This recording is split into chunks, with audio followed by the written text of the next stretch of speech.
Ladies and gentlemen, welcome to another SHOUTCraft Clan Wars right here on MLG TV. My name is TotalBiscuit, joined by, as I'm sure many of you will be very happy to hear, an actual legitimate analyst, someone that knows what he's talking about. Complexity QXC, your second time on the show, welcome back. I'm ready to go. Starting off a lot of Terrans today, makes me happy. Yeah, I certainly hope so. We're going to see some foreign Terrans, of course, coming out. We're going to open up with a foreign Terran indeed. When was the last time you heard the term foreign Terran associated with Team Liquid? Never? Exactly. Wait, I don't think so. I think never is the correct response. Oh, yeah, Jinro. Yes, back in the mists of time, there was an ancient race by the name of Jinro. Unfortunately, he is no longer with us in the Starcraft experience. He was tearing up the poker scene, as always. But we actually have the newest recruit to Team Liquid, Liquid Bunny. Yep, opening off the match against DongRaeGu. And we're also going to see Liquid's other newest recruit, Mana, playing a little bit later against Super. And Bunny's going to appear a second time, actually, in the 2v2. Yeah, this is a really cool lineup. And I've got to ask you, is there really a stronger lineup that MvP could have actually fielded at this stage? MvP wants to win this. Yep. We've seen some teams that go into this and They don't really seem like they've got their heart in it, but based on just the players that MVP is putting out for this, they want to make a scene. They want to show decisively, and maybe it's because it's Shoutcraft, maybe because it's against Team Liquid, maybe it's all of the above, but they're out for blood. That's good.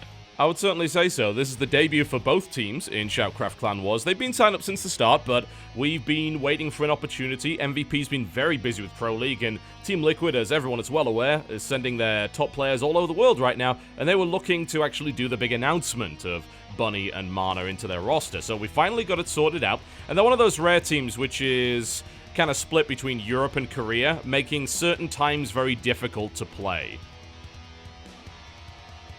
Yes. Well, I'm glad that we finally found a time that works for both of these teams, because this is going to be an excellent clan war on some very funny maps. Should we talk about maybe the first map that we're going into? Yeah, we could talk a little bit about Fallen Dreams, which will, of course, be Bunny versus DongRaeGu. We have seen the TVZ on this map before in the Clan Wars, but probably not the caliber we're about to see. We did see Apocalypse versus Dana, which was an interesting one. It ended up being Mech. But DongRaeGu, a little bit above Dana, certainly, and yeah, Bunny, I'd certainly say easily on the level of Apocalypse at this point. Yeah, I think comparing Apocalypse and Bunny is a little strange, because they've both had their ups and downs in the last couple of months, but both very strong Terran players, and I've actually had the opportunity to play on this map a number of times in preparation for the recent Complexity versus Root clan where I helped my teammate Deathend play on this map, so I'm pretty familiar with it.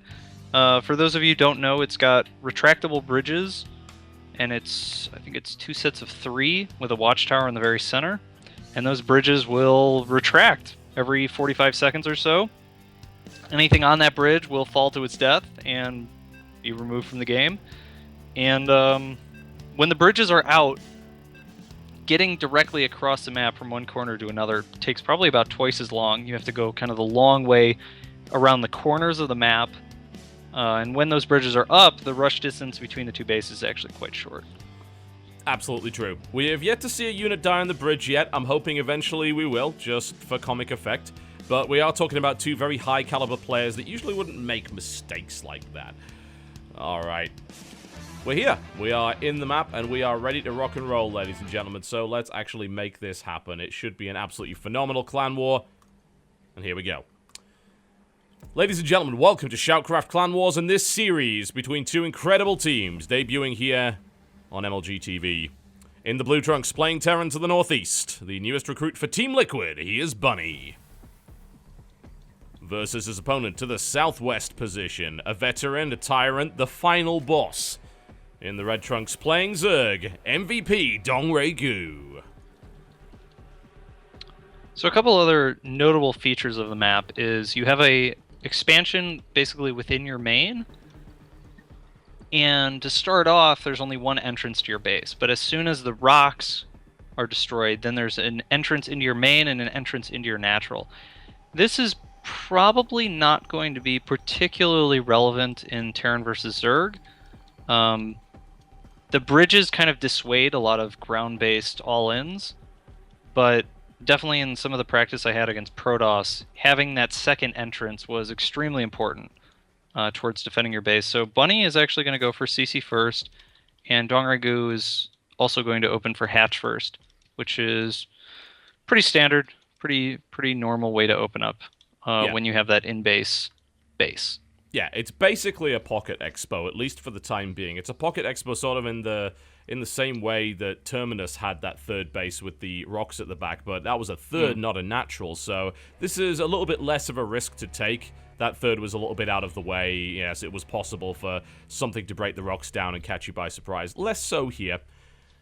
We have seen Zerg playing a little bit of a rush style on this map because they've learned that actually the one unit that really doesn't care, at least the one unit with legs anyway, that doesn't care about the length of the map, is speed Zerglings. They can very easily make their way around the map regardless of the bridges being up or down. Yeah, even if you increase the distance by a pretty significant amount, the speedlings are just so fast compared to all the other units that they can definitely make their way around the map and mitigate the effect of that. And actually, speaking of which, DongRaeGu taking a very early gas, so we'll see him start speed very soon after his spawning pool finishes. Probably then will take off of speed in order to drone up and queen up until maybe he'll go for the third, maybe he'll do some 2-base play. It's hard to say. This is a very unusual map and definitely favors certain styles over others, and so we'll have to see how DongRaeGu has really interpreted that. And I think one of the very notable things to consider in this is that MvP is currently a Pro League team, meaning that they are very, very busy. They also don't have a large lineup either, and considering that they're putting their strongest players forward here, calling them their strongest players is maybe even a little bit unfair, because MVP really doesn't have a B team. They're not actually that big anymore. They used to be. But at this point, really every player needs to be called upon for Pro League, and that's what they're going to be focusing on. Yeah, Pro League definitely... I mean, it's the life and soul of most Korean pro gamers at this point, is you can make or break your career just on Pro League alone. You don't really need as much of the foreign scene as maybe they once did a few years ago when there was less stuff in Korea. But Bunny opening about as standard as you could expect, fast third command center, and he actually has not scouted, which is a little surprising. DongRaeGu basically knows. Well, no, DongRaeGu doesn't know that there's a command center, but I think from the factory barracks timing, he can kind of assume what he's dealing against. But he also doesn't know if it's like 2-base, starport, fast third command center, whatever. So both players really playing in the dark right now. But DongRaeGu going to start a lair on 2-base, so he's not even going to try and get to that third base. And I think this is a good decision based on the map. You can see how much creep he would have to spread in order to get to either of these third bases.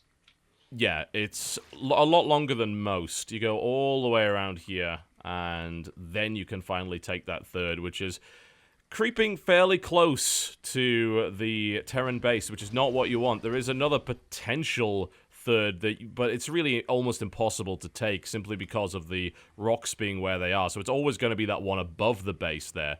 A couple of Hellions now moving in. Double engineering bay being started for Bunny as well, and he's going to have a very solid economy going into this build. And DongRaeGu not showing any aggression as of yet, but as you said, only 2 bases and a lair. Now mining gas from all 4. He needs one more drone in that one to the right here, but that actually looks like it was a mistake, and he'll probably want to do that, because that could be the difference between maybe 9 or 10 Mutalisks, or even the +1 over time. But here's the Spire. If he forgets it for too long, it definitely will be a significant issue. But 2-base lair here, basically trying to take a third base without having creep to it, off of just speedlings is pretty dangerous. It can force you to kind of overcommit to the speedlings, and if your opponent's committing heavily to Hellions or going for blue flame, that can be pretty dangerous. But DongRaeGu not opting for that. Trying to catch the Hellions here does get 1, 2 Not bad. Not terrible. He didn't lose that many lings. These queens are ranging out a little bit too far, but of course he does only know that there's 4 Hellions and there's no follow-up, so that's actually fine, and DRG is now able to commit to try and get the kill. Bunny's control looking pretty solid so far. The surround coming in. Are there enough links to make it happen? Not quite. Yeah, both of the players getting a little bit careless with these units. Bunny definitely committed. I think he didn't realize that the bridge would be down when he made that move, because if the bridge was up, he would have been able to get back across it. Yeah. Yeah. It's interesting to see, though, how those bridges actually play in when you don't plan. And it's not the first time that we've seen that happen, either. We actually saw, I think, In Control lose a game as a result of the bridge at one point, just because he didn't realize that that escape route wouldn't be there. Oh, yeah. I was there with you. Against Baby Knight. Indeed, yeah. It's strange to see, but it is true. It's what can happen on this map. There's much more subtle effects to these bridges than simply units falling off them. Alright, well, the third base has been taken out by DongRaeGu, and he feels a little bit more comfortable doing so now that he's cleaned up the Hellion threat. He's been able to spread creep now through that choke point, and actually has Mutalisks on the way. Not a massive number of them, and it's just invested in 4 upgrades. So this is... Yeah. Do you find that a little bit strange? So just going up to 6? It's more of a macro Mutalisk play. It's like it's like fast 2-base mutas, but instead of saving all of your gas to get as many mutas out as possible, it's just to start. You just start your upgrades when you have the money after you've started layer, and then you make as many mutas as you can. And it's basically just to get some vision, get a little bit of control over medevacs, drops, things like that. But DongRaeGu really wants to save most of his money to drone up his third. He's going to be getting Baneling speed, +1 attack. Soon he'll be starting +2/+2. And so if he had made, let's say, 10 or 11 mutas, he wouldn't have the money to really make the transition into the later part of the game. And he's looking good upgrades-wise so far. His +1 is about to finish there. +2 has just begun here for Bunny, so DRG is keeping up quite nicely, and indeed even starts his +2 armor before Bunny's +2 armor is available. And that's actually... I mean, that almost seems like a bit of a mistake there from Bunny, because he's had the gas to do that for quite some time and is still not putting that in. Yeah, I would say he probably tried to start it and then didn't have the money and then didn't realize he never started it. At some point, he'll probably recognize it and start it, but definitely want to get that +2 armor. It's super important. So DRG right now doing a little back and forth, just trying to put some pressure on, figure out exactly what Bunny's army is, how many units he has, and he can kind of see there. He can see... oh, all of your medevacs are at home. It's unlikely that there's a big drop coming at me or something like that. And so he can then use that to gauge how aggressively he wants to drone, whether or not he needs to start making banelings suddenly, things like that. Bunny's economy is still looking pretty scary here, I've got to say. He's macroing up hard. He's actually adding a second factory on here as well. One would assume for increased Widowmine production, maybe even to drop a tank or 2 in there if he feels like he needs it. He's feeling comfortable playing Biomine at this point. Has made his way around the side of the map where there's actually no Overlord coverage, so this may be able to do something. And he's looking to try and get in a position to perhaps make his way through. The rocks are already down, but DRG is ready. He's sitting on a substantial force of Ling and Baneling here. Yeah, so the intent of this force actually isn't to try and push DRG's natural. You can see he burrowed a Widowmine at the 4th. The point that Bunny is trying to make is basically to fight for that 4th base, because he knows as long as the Terran and the Zerg player are on the same number of bases, the Terran player has the advantage. So he doesn't feel compelled. Oh, well, he's got an engagement coming on right here, and down go the Widowmines. Will the Banelings connect? Bunny split's looking good so far. Can he keep that up? So far, he's managed to do that, and takes a decent end of that engagement, frankly. Yep, Bunny definitely came out of that ahead. Good splits there. One thing to note is his +2 weapons finish. I'm not sure if that finished right before the battle, but it definitely made a difference towards the end of it. Yep, and an engagement by DongRaeGu just before his 2-2 finish, which one would say would be a little bit inadvisable there. Yeah, DongRaeGu definitely felt pressured because he wasn't able to take his 4th. He wanted to clear the units that were there. But at the same time, just playing a little bit more patiently, being a little more in the moment would have definitely helped him there. If he could have just waited that extra 20-30 seconds, make sure he really had enough units to take out Bunny's army, because the trade was not really cost-efficient for him, and it does make it harder in the future then for him to actually take that 4th. Yeah, that's certainly true. Interestingly, the Drilling Claws upgrade got cancelled there. I wonder if Bunny noticed. He's adding Tech Labs back on to there, so I imagine he's going to research that Drilling Claws upgrade once again. It's now up on the factory. He hasn't done it as of yet, and again, he certainly has the gas for it. He's floating quite a lot right now, but he's concentrating on aggression. He's pushing right up. He picks a queen off, gets a scan, a number of creep tumors, like you said, trying to deny that 4th base, and continuing to get aggressive here on the creep. DongRaeGu making a lot of banelings to respond to this, but he's going to have to get a better fight than last time. Upgrades this time are even, though, so it'll be a little bit easier for DRG, who in the meantime is going in with the Mutalist backstab, trying to do some damage. Marines are coming in to intercept this, though, so I can't see too much happening there. Another baneling goes off at the front as Bunny continues to push forward. I think Bunny doesn't really want to fight here, and no, he doesn't. There's the evacuation. One thing to note is because Bunny knows the mutas are at his base, he can safely lift up all of his units like that. If the mutas were back home at DongRaeGu's base, then it becomes much riskier to do that. If he lifts up and the mutas pounce on top of that army, it can be really hard for him to get away. But DongRaeGu is just getting so much compensation back home for these mutalists. I think he's denied basically all mining at Bunny's natural. He's killed a ton of SCVs. And if you look at Bunny's orbital energy, it's completely out of control right now, and this is an indication that Bunny is distracted more than anything else, because you do want to usually save a little bit of orbital energy, but not that much. Yeah, he's trying to deal with DRG's multitasking. He even had to deal with a Contaminate, and the Mutalists are back to try and deal with this. Lings trying to engage, but they're off creep at the moment, but the force, I think, is kind of overwhelming, and Bunny is boosting out, looking to try and make that happen. He can actually take advantage of the fact the bridge is down, so by land it's going to be a little bit difficult for that army to connect. In the meantime, a push went in from the side to do a little bit, but so far, economic harassment against the Zerg player has been next to non-existent. Yeah, most of the damage that Bunny has done at this point has actually been indirect. He prevented the 4th from going down on the right, so that it had to be a 4th in the top left. And then he's been forcing units from DongRaeGu for a long time, so he hasn't been able to easily drone up. Big battle here. It looks like Bunny is caught a little bit out of position. All right, there's the big stim forward. A lot of banelings. No creep support, and Bunny splits are being good to this point, but that is a lot of banelings, a lot of mutants following up as well, and the splits from Bunny are looking pretty damn fantastic, but it may just be overwhelming force here from the Zerg player as the Terran player gets cleaned up. Bunny losing most of his army there. The remaining force actually pushing towards, actually not sure where it's going. It's going right down the middle into the natural, actually into the main right now. Yeah, I think he should have just gone straight to the natural, but either way, those units are going to force a lot of DongRaeGu's units back. The problem right now is Bunny is making too many cost-inefficient trades. He lost so many units outside of where he wanted to take his 4th, and the big thing that happened there is his Widowmine count has really been suffering since the Mutalisk harass.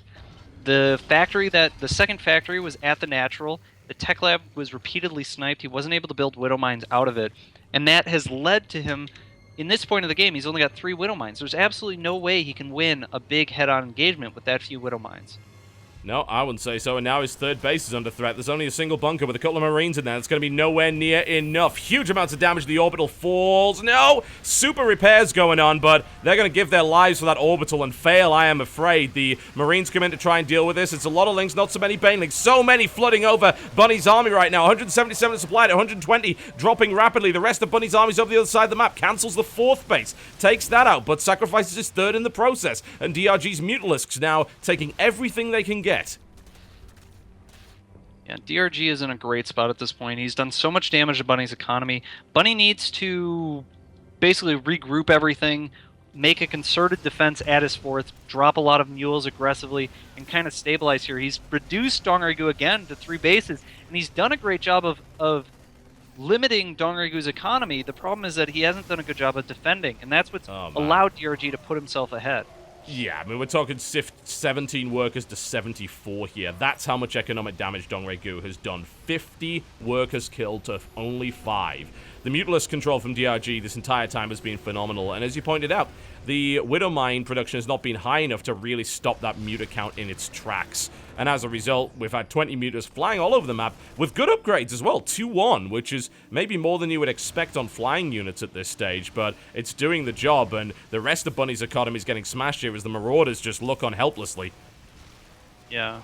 DongRaeGu is basically shifted into just keeping his ground units at home while using the Mutalisk to harass, and Bunny has not really been able to stabilize against that ever since it really started at his natural in the early game. He was trying to do so much aggression, so much harass, that he wasn't paying enough attention back home, and before he knew it, the position had basically spiraled out of control. He'd lost so many workers, and DongRaeGu just kept pushing, kept being on the map, kept... Every time Bunny made a blow, DongRaeGu made a counter blow, and so that even though Bunny was keeping DongRaeGu down, DongRaeGu was keeping Bunny even lower. Yeah, and by low, we're talking 3 workers now to 68. I don't care how good mules are. I don't see Bunny coming back in this one. His final stand will be made upon the bridge. And there is the GG, DongRaeGu. With the opening I think you would expect from a caliber of player like that. Puts the first one on the board here for MVP. Yeah, and Bunny actually had a really good start to that game. I think he basically just overextended at one point, and then the defense against the Mutas really pushed it into a losing position. But after that first engagement, both players were on 3 bases. Bunny's upgrades were slightly ahead, and he was up about 30 supply. And that's a really great position to be in. If what he wanted to do at that point is consolidate. And that means using the extra minerals that he's going to have, because he's done adding production at that point, to make his position just a little bit easier to defend. So maybe adding 1 or 2 extra turrets, especially at the harder to defend bases, so his natural and his third. And then maybe, so one thing that he did is he went for 2 extra command centers. So one was going to go to the 4th, and presumably the 5th one was going to just be an orbital that sits in the base. And that's an okay decision, but if that second command center had been 4 turrets that were spread around his bases, that probably would have helped him stabilize a little bit better in the 3 base versus 3 base position. Because at that point, you don't need extra economy. If you and the Zerg are on the same number of bases, you can just sit. Okay, I'm done. Sorry. Well, I didn't bring you on for your charming physique, I'm afraid. I brought you on for your analysis, and you're providing that in spades, so stop apologizing. Okay, sorry. I just sometimes I talk and nobody else talks, and then I realize it's just been me talking for a long time. But I guess sometimes that's okay. That's the post game. It's simple as that, you know. And I would definitely agree with you. I think perhaps there was too much of a commitment to the economy there. A lot of that early Muta harass could have been dealt with proper turret placement, because really, the Muta count didn't get out of control until much later on in the game.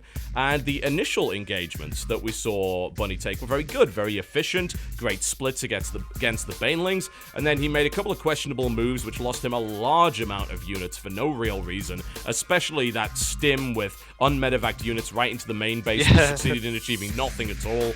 And then DRG just picked him apart because, hey, he's DongRaeGu. You don't out-multitask DongRaeGu on a regular day. Well said. Alright, folks. We'll be back after this break. Please do enjoy the sponsorship messages from our lovely sponsor, MLG.TV. They make this event possible. And when we come back, we've got yet another TBZ on Wrecking Ball, Keen from MVP versus Liquid Snoot. Ladies and gentlemen, welcome back to SHOUTCraft Clan Wars between Team Liquid and MVP. And MVP with a very, very strong opener. Gotta say, really strong game from DongRaeGu, as you would expect from the final boss himself. And now, we've got Liquid Snoot, a recent tournament winner, versus, of course, the one and only Keen. Keen has been around for a long time. Oh, yeah. Whenever I think of him, have you seen the clapping gif? Who has not seen the clapping gif? I mean, right. Really. That's what I always think of when I think of Keen. Kind of like a jokester, but also an incredibly skilled player. I would definitely not disagree with that. And both of them are ready to go. We're going to be playing on Wrecking Ball. So we'll see if Keen decides to pull one of those interesting Terran strategies you can do here. What I'm hoping for is just a more lengthy TVZ on this map, because we have yet to see it, and we were kind of robbed it in the Incredible Miracle vs. StarTale game when Hack decided, you know what, Proxy 2 racks sounds great. I, as a Terran player, I really like this map against Zerg, because you have like you get free Mutalisk defense. Yes. With the neutral turrets, which is so sick. And also, For a Zerg who's, let's say, not lost in the moment, I can imagine overlords also dying to them. Either We rallied out of the Zerg's base or rallied to your base, kind of trying to get that vision that they want. Indeed. We have actually seen a Terran lose a medevac on this map to that. Daishi ran his medevac straight into it with boost, and that didn't last very long. Let's just put it that way. But I am looking forward to occasionally seeing an Overlord die to those turrets. We'll see if that's the case. So, ladies and gentlemen, here we go. Will Liquid Snoot be the one to bungle it? We'll find out. To the north position, of course, in the blue trunks. Versus his opponent to the south position. As you accurately pointed out, a veteran. Very much so. He's been around for a long time. He's a great player. He's representing Team MvP, and his name is Keen.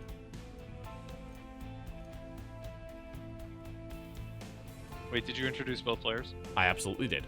Okay, great. Sorry, I was trying... Isn't this the map with the... Ah, there they are. I was trying to find where the neutral reactors were. Yes. And what I realized is that you can't see them until the player scouts them. Yeah, it's an observer thing.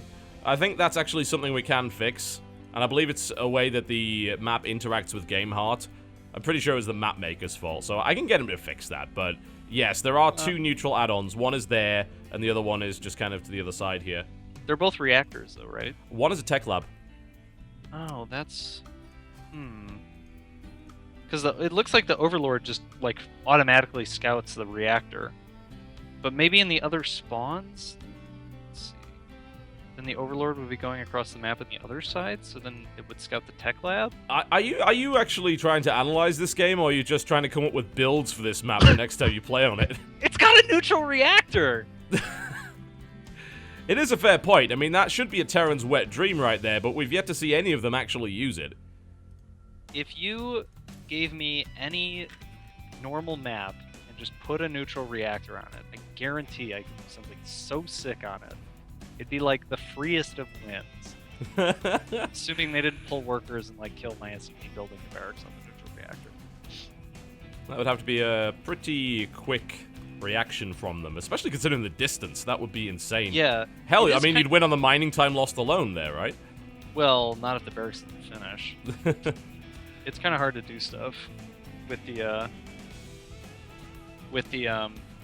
barracks not done. Not being in the base or being built at all. Yeah, I guess that had something to do with it.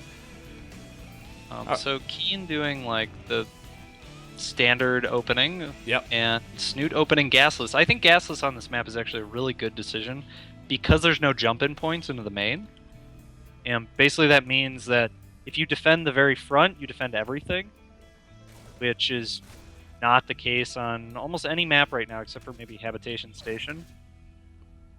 And Snoot knows that. He was looking for the interception, but he didn't quite get it. You are right. There is, I think, one minor jump-in point, but unfortunately it's almost into the back mineral line of the natural, which seems like it would be very, very easy to defend indeed. It is an unusual design for those who haven't realized. That is the natural. This is not the main. The natural is on the high ground. The main is actually on the low, which is unusual.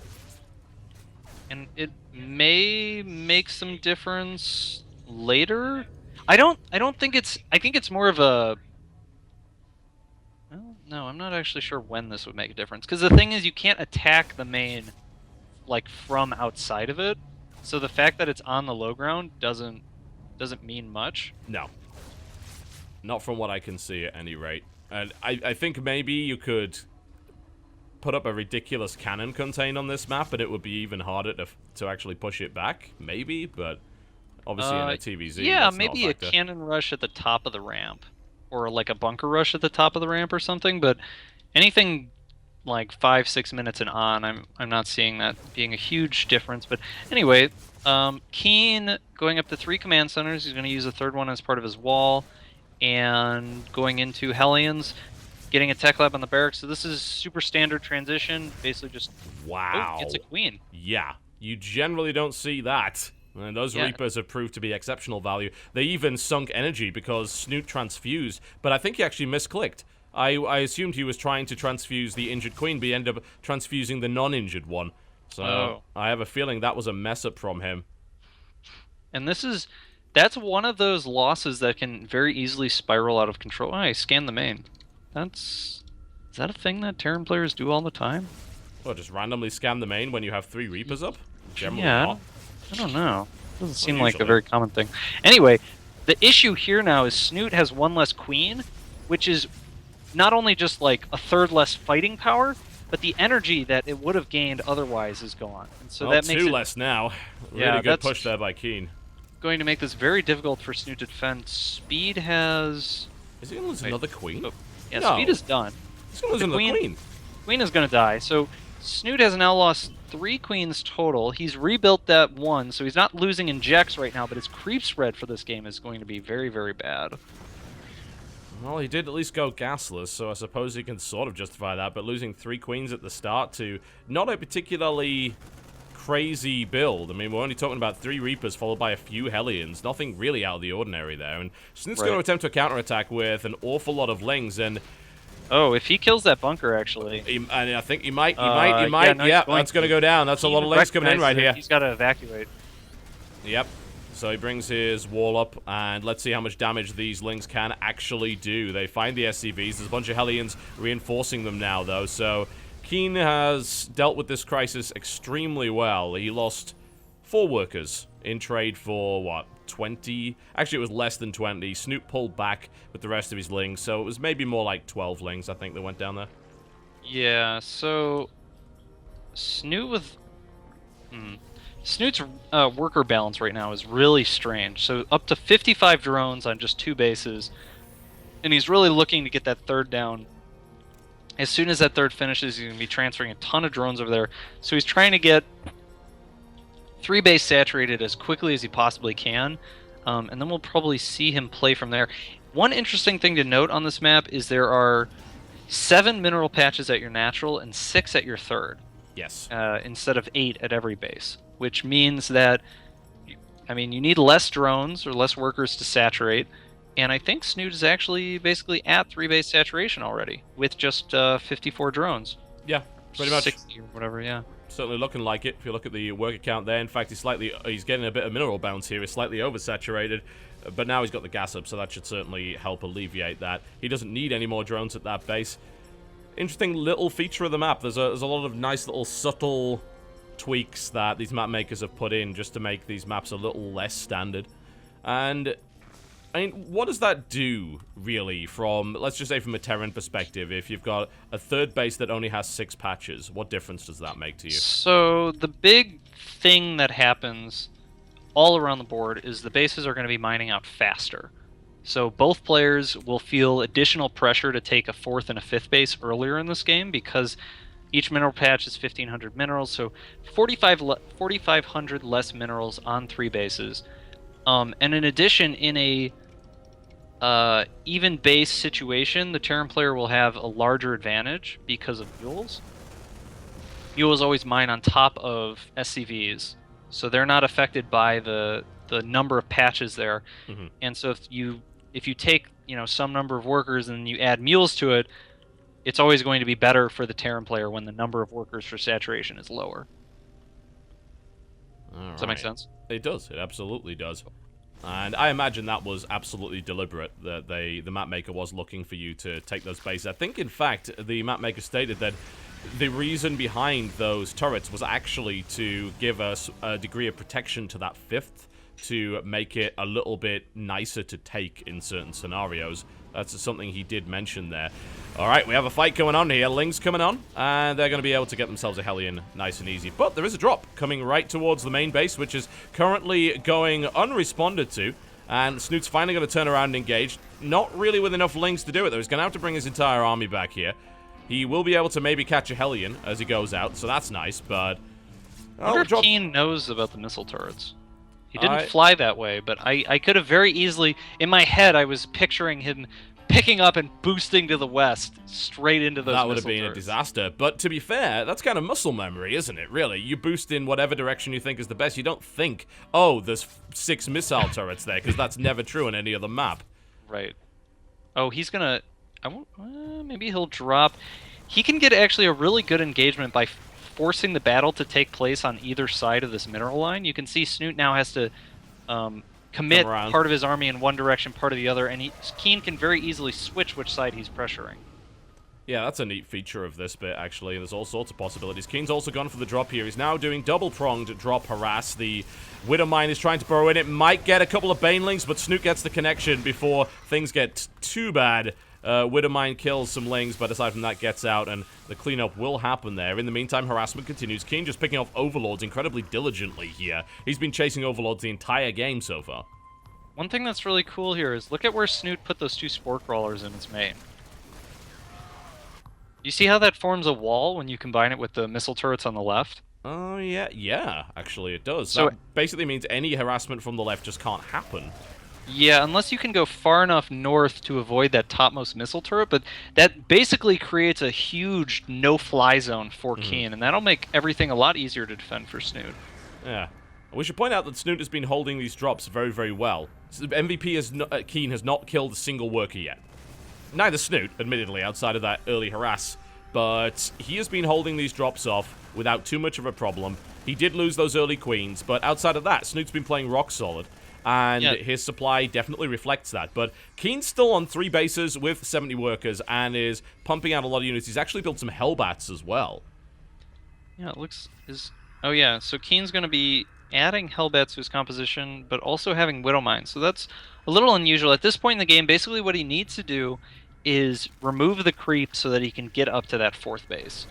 And meanwhile, Snoot, again, he's up 1 base, so he doesn't feel particularly pressured to attack Keen. He doesn't need to commit to a big timing, as if the game goes on longer and longer and longer, it'll be to his advantage. Keen with a little bit of a trade there. Not too bad. Couple of Banelings connect, couple of Marines go down. A little bit of tit for tat in the corner here, but we do have the Mutalists coming on. They find themselves a nice free one. And those Widowmine detonations are not doing the job whatsoever, and Snoot is feeling a little bit confident after that engagement, and he should, because that went very well for him. And we've got a lot of overstim Marines here, not enough medevacs to really get them all back to full health. And that Keen puts... walks into this. This is going to go disastrously. His Marauders were at the front, though, as were his Hellbats, so he actually absorbed a lot of Baneling hits there. Yeah, ooh. And Snoot is actually... He's gone into that same kind of phase that DongRaeGu did, where he's confident in his ground army, and he's going to start harassing with the Mutalists. Well, here come the Banes. They managed to get some connections there. Still haven't killed the main bulk of Keen's army. It is continuing to pressure, but again, overstimming. Maybe not enough medevac, certainly not enough medevac energy. The 4th base denied for the time being. Great little bit of creep drop here from Snoot to deny Keen that 4th for the moment. And Snoot is comfortably mining on 4 bases at this stage with a large force of Ling and Baneling. Hasn't started he hasn't gone up to Hive yet. That's a bit of a concern, because +3 has started here for MvP, and the Infestation Pit is just coming up here for Snoot, so he could fall into that classic Zerg trap of being on kind of that mid-game upgrade and army composition for a little bit too long while the Terran steams forward towards 3-3.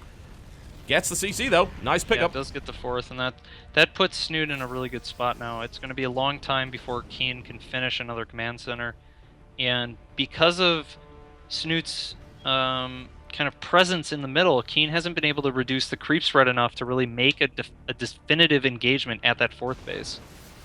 Lovely pickoff by Snoot. His mutant control has been very, very good today, getting another free medevac. The drop from Keen is coming in. It should be cleaned up without any problem whatsoever, though. And as you said, those spores, very effective. They were able to take down the medevac to almost 0 health here, and that drop again gets cleaned up. Keen is having no luck with these drops. He's still hasn't killed a worker. Yeah, the drop on the right side now gets cleaned up pretty easily. Forces a transfuse on the extractor, but not really enough to talk about. And Keen has just not been able to get the decisive kind of either positional or composition advantage that he needs to push onto the creep. As long as the creep is out as far as it is, well, actually, it's starting... Once the creep at the 4th base, where Snoot's army is right now, once that starts to recede... Keen will actually have a real place that he can make a stand. You can see, well, Snoot was bringing queens out to... Oh, Snoot knows this, so he's positioning his army around. He's going to go for a big flank, because he knows that Keen wants to push in that direction, But if he does, that'll leave him open flank. So he's continuing to remove that creep, makes it harder for Snoot to maneuver around his army, and Snoot looks like he's going to go for it. He wants to take the fight, and I don't know if he'll be able to get the engagement. There are 50 Banelings in this composition, but that was just not good for Snoot at all. He pulls back, loses quite a lot of units in the process, but he's got a big bank, and he's going to be able to bring that back. The question is, can Keen make something happen before those 50 extra Lings and 15 Banelings come in? Oh, he catches the Mutas, gets a couple of Thor shots off there. And very nice. That's kind of what he needed. Keen is entirely engaged with this. He's just got to split as best he can. Baneling's pulling in. Oh, wow. Absolutely crushed. I wonder. Yeah, Keen just got wiped off the map there. And frankly, Snoot has the budget. He has the money to make this happen. He's even chasing after the medevacs. He's going to get almost all of them by the looks of it. And, well, that's all of Keen's map control gone. Yeah, what Keen was doing a really good job of posturing and denying the creep and pushing towards that third base, but he just overcommitted at that last moment. He didn't quite have the position or the raw numbers that he needed to hold where he was. Snoot able to set up that flank so quickly. One thing to note is that position that Keen got attacked at has some small chokes into it with some Marauders or Thors on that. That would have been really good for him. Do you feel that Keen's army has up to this point been far too Marine heavy? It's not that it's been too Marine heavy as much as it's not been enough Widow Mines or Hellbats, which perhaps sounds like the exact same thing that you just asked, but it's not that he hasn't had too many Marines, he just hasn't had the supporting Widow Mines and Hellbats and things for it. You would still expect that huge Marine ball. That's what you need. But you also need a very significant amount of not Marines. Yeah, so something in the front that can kind of take that hit. And I like the fact that he has been using Hellbats for that. But the problem is he's been getting flanked. And the only way that meat really works is if it's taking the brunt of the assault, which for the most part it hasn't been, because Snoot's been coming around the side, hitting the rear, and yeah, the Hellbats have helped at the front, but that's not where the main army's been, so gotta give props to Snoot for his army positioning here. He's working on 3-3, and he's gonna have it fairly soon. As it stands, there is a slight upgrade advantage here for Keen. I don't know if it's a window that he can exploit, though, and that is not where you want to be dropping. Snoot immediately picking up on that. Yeah, I think both players have kind of realized that this game is not going to revolve around the fourth base. Mm-hmm. It's going to be more about the fifth base here, as both Keen and Snoot are attempting to take their fifth base, and the action has shifted. Keen is no longer even pressuring at all that center position, because I think he realized that attacking the fourth base is just not strategically very viable because of the number of different ways that the Zerg can flank you and come from multiple angles and whatnot. So his play is more going to be about taking his own fifth base and keeping the Zerg from taking his fifth base. Because a big part of this matchup is equal bases favors Terran. Yep. A base up for Zerg with full saturation generally favors the Zerg. There are some exceptions, but almost always that's good for the Zerg. And that still kind of applies on this 4-base versus 4-base scenario. If Snoot can't ever get a fifth up, and Keen is steadily mining off of this fifth base, he's going to be in an okay position. And so that's kind of where his strategy has shifted. Yeah, nothing wrong with that. The question is, can Keen prevent that mining? So far, he's done a lot of damage to the fifth base. It's sitting down there, and it's a pretty cheeky place to put it, quite frankly, because you can't immediately attack it by air from the Terran base. Snoot's using his Mutalisks to try and prevent a full army push out there, and he may be able to attack one of the Terran bases if Keen overcommits to killing that, but he's not. Keen's being really sneaky. He's sending in small attack squads. Just a few units here and there to batter away at that base and eventually work it down. And Snoot has had enough of this, and he's going to go for it. But engaging around a planetary, even with some Ultralisks, that's a dicey prospect, and he realizes this is not where he wants to be. Yeah, Snoot's army right now is incredibly strong. He has so many Banelings. Perhaps even a little too many Banelings. But anyway, it's an incredibly powerful army. If he takes the head-on fight, he'll almost certainly win. It's all about the positioning here. Here's the flank. Here's the flank coming in. The Banelings coming around the side here. And we need to see those connections. They're coming in for both sides. Keen takes a huge amount of damage. Gets absolutely crushed by Snoot in the center. The Baneling flank is real. And now this planetary fortress is dead. GG Snoot. puts one on the board for Liquid. And it was again really just about that positioning. Keen backed up too far. He kind of backed himself into a corner. I guess it felt like a move that you might make if you didn't know where to go. He didn't know what position he needed to take that would allow him to continue to maneuver around the flank and keep his army from getting pincered like that. He was doing a really good job on the right side, just controlling the pathway to that 5th base and then using a small number of units to actually kill it. But once the action kind of shifted to his side of the map in that center position, he just didn't know where he needed to be in order to continue to hold both his 4th and 5th base. Pretty much what happened is the 5th base was on the right and the 4th base was on the left. And so he thought, in order to defend them both, I'll sit in the middle. But the middle ended up being the exact worst place he could have been, just because then Snoot can engage from both angles. If he had perhaps spread his army out a little bit more so that part of it was like the flank that came around basically ran past the PF, and with a relatively small, or at least some chunk of the army there, you can kind of make that a no-pass zone. It's like, if you're going to come through next to my PF, you're going to fight me, and if you fight me, you're going to fight my PF. And that just wasn't the case. His army got all bunched up and crushed. Yeah, crushed. That would be one way of putting it. He was looking to set that flank up all game. He was so Baneling heavy the entire game, and eventually he managed to execute. And execute is exactly how I describe it. He just chopped the head off of Keen's army. A swift decapitation immediately resulting in a GG. Snoot looking on great form today. Yeah. Even a little bit of a shaky start, losing a couple of queens, but once it got into the mid-game, Snoot just looked a lot more comfortable. Taking that 4th base, spreading his creep, playing kind of, adding the spore crawlers in the right place, getting his vision where it needed to be, and then always just forcing Keen to attack him until, I guess, the very end where he attacked him. Indeed. Well, nicely done by Snoot. One on the board for Team Liquid. We're going to have ourselves a much more even fight than I think a lot of people expected.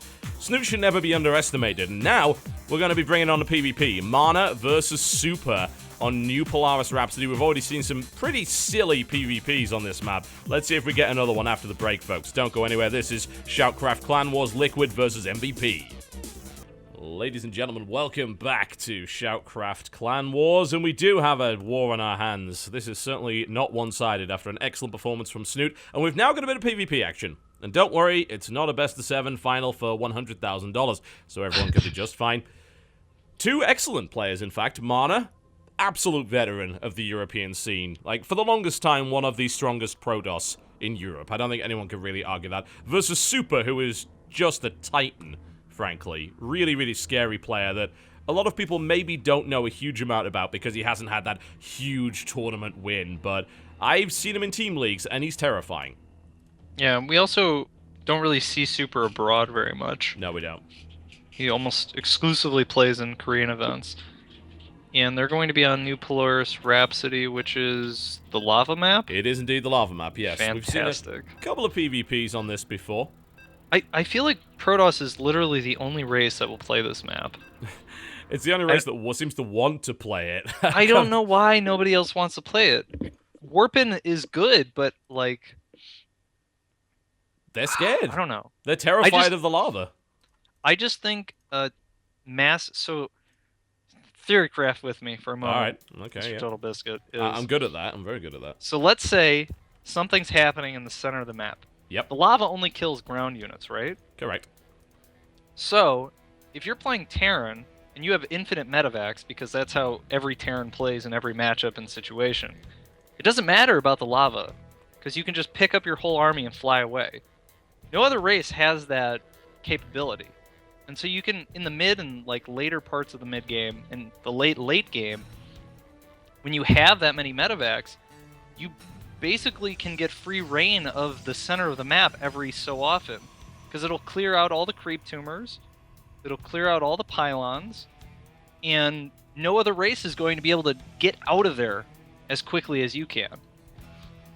So, what you're saying is we can expect to see QXC on this map in the next Clan War, right?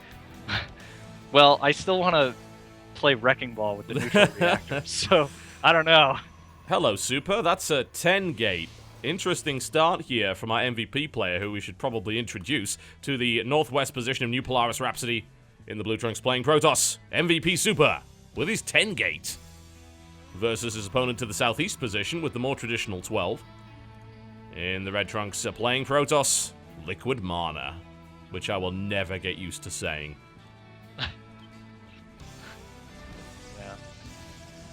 Guy's mouse sports in his blood, man. I'm too used to mouse mana. I can't get over it. It's the alliteration.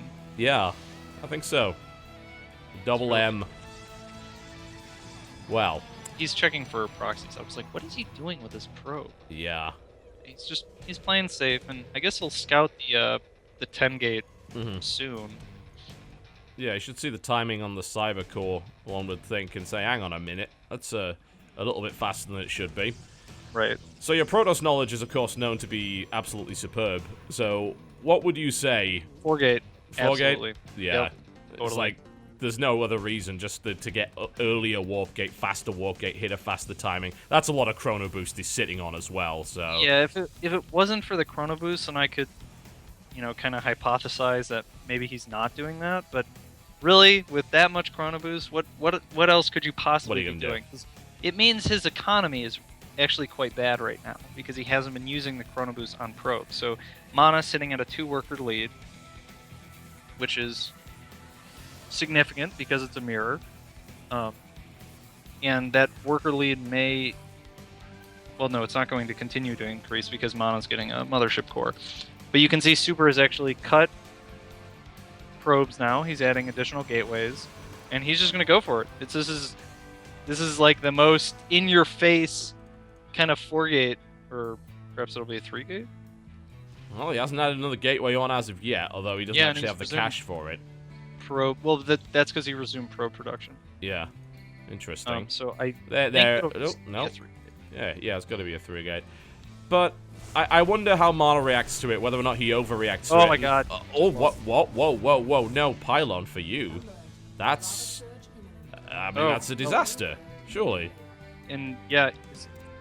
That ends it. I mean, especially with the lava coming out, that is completely done. There's no way you can make this work now.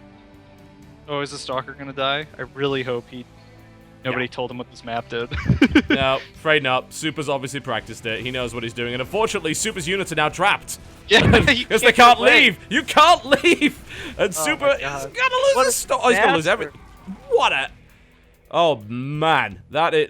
Well, I don't know if you could call that kind of a brash build. I certainly think you can call it a brash build, but is Super really going to try and continue with this? So I think the logic he was probably using here is that the main and natural hit, there's no ramp into the natural or into the main. So it's kind of like Cauldron Altar. And where we saw 3 and 4 gates all the time on that map. So it's like, I'm just gonna do that. And losing the probe without putting down a pylon anywhere put him in... He's going to lose another one. There's no way. Mana is way too on top of this. He's absolutely aware of what's going on. Yeah, I think... So the second push was not ever intended to be an attack. Because he only sent one Stalker and he sent the probe and didn't put forward pylons down. So that was basically his attempt to be like, alright, Mana, I know I messed it up, but I'm maybe doing it still. And Mana was like, okay, maybe you are. And Super's just home doing other things because he knows he missed the timing. Yeah, and he's playing catch up right now. So we've got the Nexus coming down here for Mana, and no sign of a Nexus yet from Super, but he certainly has the money unless he plans on warping in a bunch more units and going again. He is going for Blink. I mean, I like this map for Blink a lot for obvious reasons, and we've seen almost every Protoss versus Protoss on this map utilize Blink. JYP, I believe, has played this map twice and used Blink both times to great effect, so that works. But what position would you put Super in economically, bearing in mind the 10-gate and the failed assault? I mean, workers are even. It actually looks like... So the main disadvantages that Super has right now are a lower sentry count and less energy on the mothership core. Well, that was before he started the Nexus. Now, Super's committing to basically one base, Blink, which seems like it can't possibly work. I don't...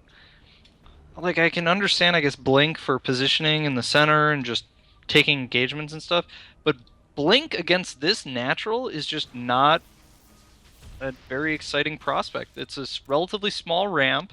There's not a lot of space here. There's absolutely nowhere you can go where the mothership cannon is not going to be able to attack you. And there's no way to get... Or wait, well, I guess you could blink into the main from the top side. So there's only one entrance point with blink. And that to me just does not sound like a particularly... It's not like heavy rain, you know, where you can blink into the main in 100 different places. This is really going to be difficult for Super to make work. As long as Mana I don't like the pylon positioning either. I mean, you mentioned the way into the main base, and he doesn't have a pylon anywhere near there. He is going to attack from the left, not the right. And that means he is going to have to assault the ramp directly. The mothership cannon is now down immediately. There is an immortal in the mix. There's a second one that's going to be out very shortly. Super is now looking to make that blink, but his reinforcement's not going to come from that direction. Mana realizes. He knows. Yeah, and he can't blink into that army. The other thing is the mothership cannon has another... Oh, here we go. He's going right on top of it. Does he have the number of Stalkers to actually make this work? It is 12 versus 4, but there's 2 Immortals, and the Time Warp goes down as well for Mana, which certainly helped. And now Super has been able to make his way around the side. The lava is currently rising up, so there's really no retreat for Super. He's got to do some damage here, and that's exactly what he is trying to do, and make his way out without losing too many more Stalkers. But where is he going to go out? He doesn't have vision to the natural. That's true, he does not. There's nowhere to blink from here. Yeah, he's kind of stuck. He can't make that blink, and the Immortals have found the army. He needed to bring his Mothership Core over, but he's left it over outside the natural, and that means these Stalkers are going to all die horribly. Yep, they get an Immortal with it, but his army is decimated, and Mana holds that superbly. Super messing that up pretty badly, and now has a huge disadvantage in terms of army supply. Yeah, there aren't a lot of ways that could have gone more wrong. Yeah, I would tend to agree. I could have seen a way to make that work if he had actually at least had his Mothership Core nearby. When the lava was up, he could have very safely moved his Mothership Core down here and around the back, and he didn't. Yeah, that would have been pretty cool to see him run all the way into the main and then blink from the main to the natural.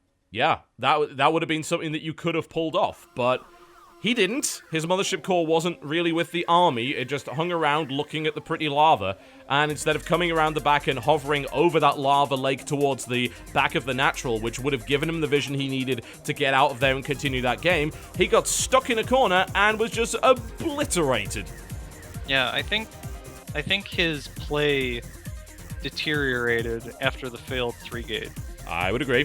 From there, not only was he kind of, he was behind, for sure, but mentally it felt like he didn't really have a contingency plan. It's like, well, so I'm going to do this 3-gate build, and you're asking someone, you're like, so what do I do if like, I can't get a pylon down? And they look at you, they're like, how could you not get a pylon down?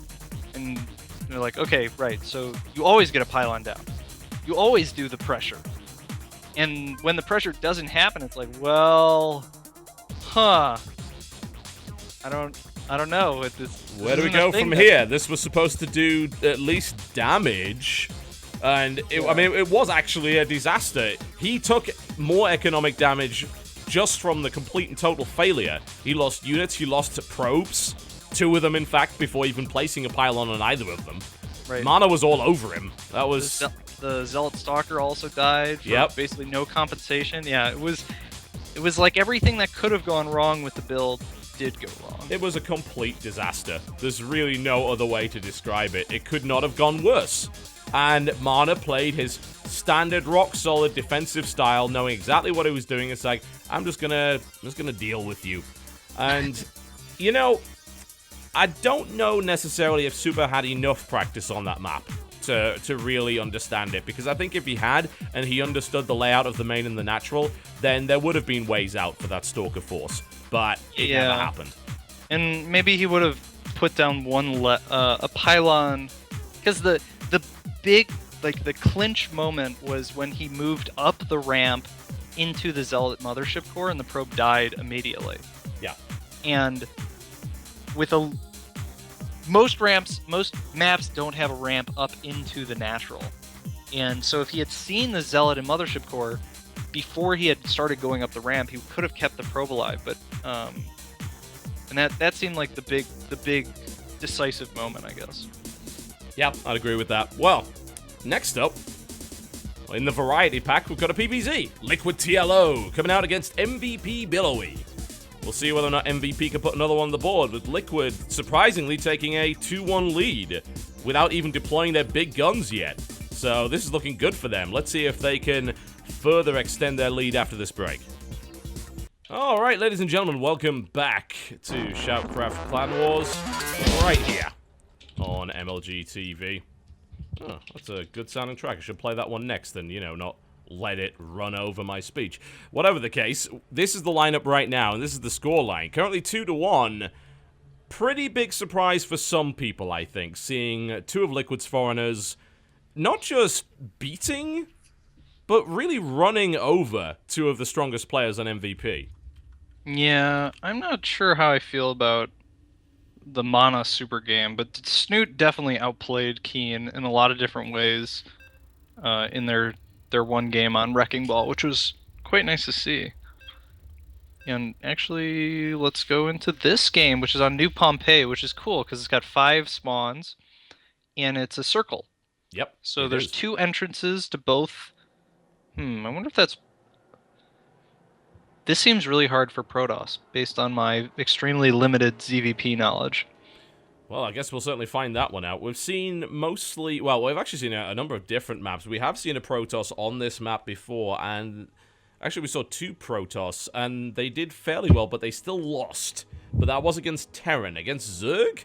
This definitely could be tricky for Protoss, I think. I suppose we are about to find out as we make our way here to New Pompeii. Ladies and gentlemen, to the northeast position, in the red trunks representing Team Liquid, it's TLO. Versus his opponent to the south position, in the style and baby blue trunks. Playing for MVP is going to need to put one on the board, perhaps one of their lesser-known players, but still absolutely fantastic in his own right. He is Bily. So it's interesting because it's a 5-player map, right? So you can't, and you can't spawn next to each other. No. Which means that TLO may... If he decides to expand... Oh, wait. Bily's scouting really early. Maybe he's going to cannon rush. He might. He very well might. Let's see if a forge comes down here. Cannon rush on this map could... I mean, it can do the job. It's a bit of a weird one, because while you think, oh, there's 5 bases, that means it's hard to scout. The whole map is done in a circular pathway. Yeah, there's a clock rotation going on. You can go through the center of the map, but only when the rocks are down. So... Really, you can go one way or the other, and there is a bit of a luck aspect to it, because one way is going to be longer than the other. But so far, I mean, there's no forge coming down, so... Yeah, I think it's just a relatively early scout, probably just due to the nature of the map. He wanted to get out there early. And take a look at what his opponent's doing, because he does have 2 entrances into his main, which would have been difficult. The thing is, once your opponent commits to entering from one way... They're super committed, because in order to go all the way around to that other entrance, it would take forever. Really difficult. Yeah. But so, if you don't know which way they are coming from originally, you could definitely end up in a position where you just don't have the wall that you need. Yeah. Yeah. So I think that Bily obviously understands that possibility on this map and has scouted accordingly. So I like that, and that's something that I hope to see any Protoss player that goes on this map adopt. Hell, not even just a Protoss player. Terran players against Zerg as well in particular, because of the possibility of Speedlings kind of negating the distance. You can be attacked from either direction. You need to know which direction it's coming from quite early so that you can plan your defense accordingly, and also plan your expansion positioning. Yeah, and we see that TLO expanded away from his opponent, whereas Bily expanded towards. And that's a pretty common Zerg versus anything mentality, is the Zerg wants their bases to be far away, and the other race wants their bases to be closer. And a couple Ling's going to get out. So TLO has not actually seen the natural expansion. No.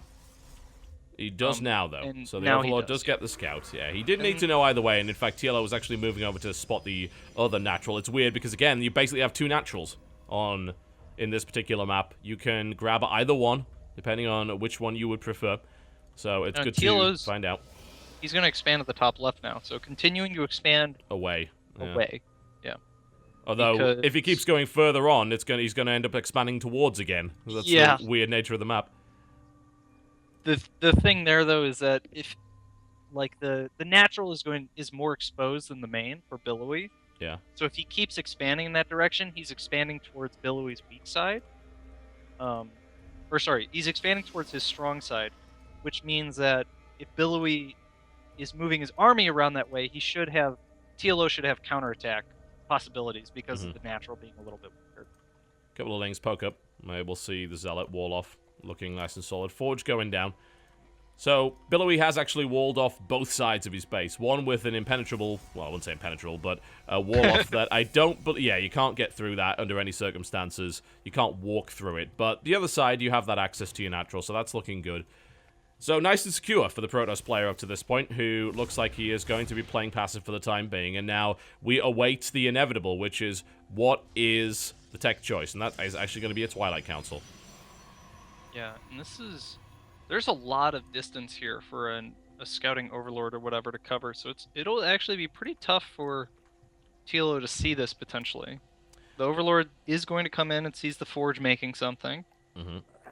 +1 weapons, because that's all you would ever make in this matchup. Indeed. And meanwhile, the mothership core is trying to get these lings out, and it looks like Bily's actually going to wall in the base of the ramp at his natural. I've never seen a Protoss wall in this much. I mean, this is a lot of freaking walls. You know, on both sides of the main and, of course, like you said, on the natural. But that's the way that the map is weirdly designed. These rocks block off the center there. The key here is that Bily is transferring the Zealot and Sentry that was walling off from his main into the wall off to his natural. Ah, yeah, so he's just managing his resources a little bit smarter there. Yeah, it's still effectively like one wall off. It's just he had to do it step by step because of the threat of earlier pressure. And now he's adding a lot of gateways. 6-gate blink coming in. It's good map for it. You can blink across most of those rocks and actually use a different attack path. Well, it looks like it. Yeah, it's absolutely going to die. The question is, will the wall be quick enough for Bily? Gets it just. But he still needs to bring firepower over because another one just went down. Bily again with the clutch pylon wall off. And TLO just pressing his luck here.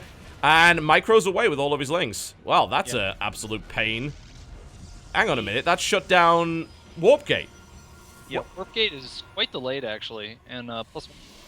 What Bily will probably do is just put a cannon at the top of this ramp, because it's really not worth... You shouldn't have to invest any time or energy or retention or money to really defend against just a couple of them. But it's so far away from the main entrance, which is on that far right, that it is a pain to defend. So, what are your thoughts on Bily forgetting Warp Gate? Well, because I'm looking for normal gateways building stalkers. Yes, six gateways, actually. Which is not really going to work so well. Although, funnily enough, in this situation, I'm actually okay with it, as weird as it sounds. In 99% of circumstances, forgetting Warp Gate at this point kills your timing completely. But there are no pylons on the map whatsoever, and I believe Bily's intention was to exploit the rocks and go through the middle. And the only place he would do that is from the main. So, as long as you're chrono boosting your gateways, there's actually no speed disadvantage in theory. Am I correct there? Well, the Stalkers out of Warp Gate build slightly faster. And also when you... so it takes 10 seconds to turn into Warp Gate, and then you'll get a Stalker immediately. So you get a slight benefit. Yeah, it is significant to forget it. I was more just pointing it out because I noticed that there were a bunch of gateways building Stalkers, and I was amused. It was a little bit weird, wasn't it? It's not the kind of question that you usually ever have to ask anybody. It's like, well, I don't have a bloody clue. But as it stands, TLO is actually gonna... He wants to attack, and he's brought a bunch of roaches up in the process as we've been talking about this Warp Gate situation. He's just rammed right through the center here. Did you know there's a pylon in TLO's base in the top left? It's what? Where? Where's that pylon? I don't see that anywhere. Did you see? Okay, at the third base, there are 4 overlords clustered together. Okay. There was a pylon that just died right below them. Wow.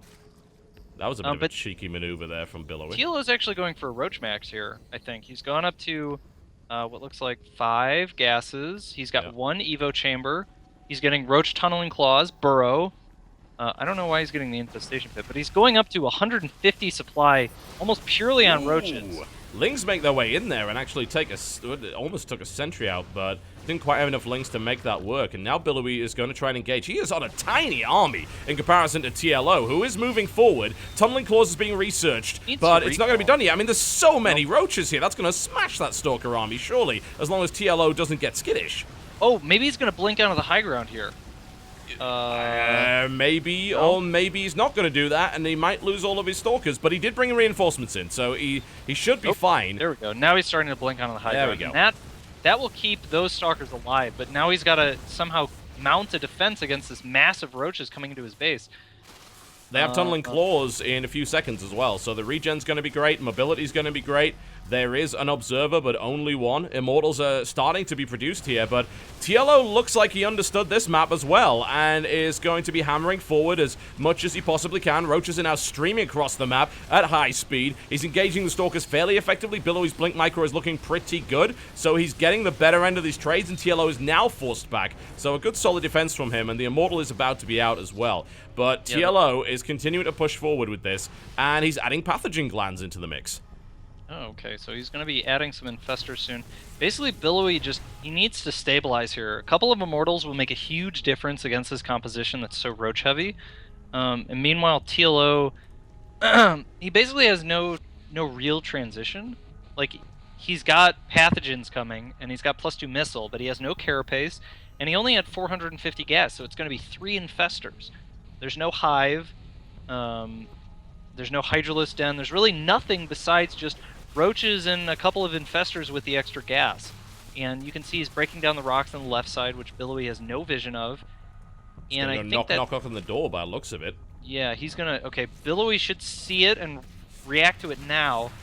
But this does open the possibility for counterattacks into the natural. You can see Bily's leaving an Immortal and a couple of Stalkers there in case of that. Cybercore just died. I mean, it's going to be now Zealots and Immortals only. Even powered down the Forge. It looks like he's going to get the kill as well, and he could probably get out of there thanks to tunneling claws. So, well, Bily still hasn't rebuilt his Cybercore, so he can't build any more Stalkers. Yeah, fortunately, because of how Warp Gate works, as soon as the Cybernetics core finishes, he'll be able to warp in a round of Stalkers, but he really needs that constant production. You can see TLO is actually about to max.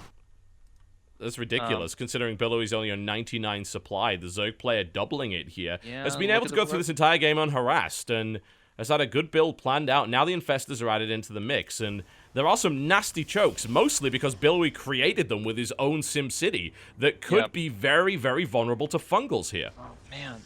The Bily just has no vision of anything. You can see TLO is consistently getting into position. Great blink, dodges the fungal growth, but the Immortals are trapped in the front now.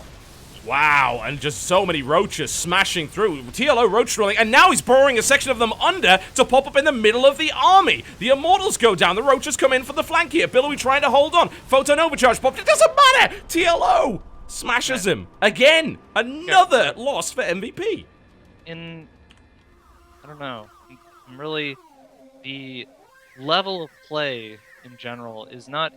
Okay, so level of play is misleading. It's not that the players are playing low-level StarCraft, it's that they're playing sloppy.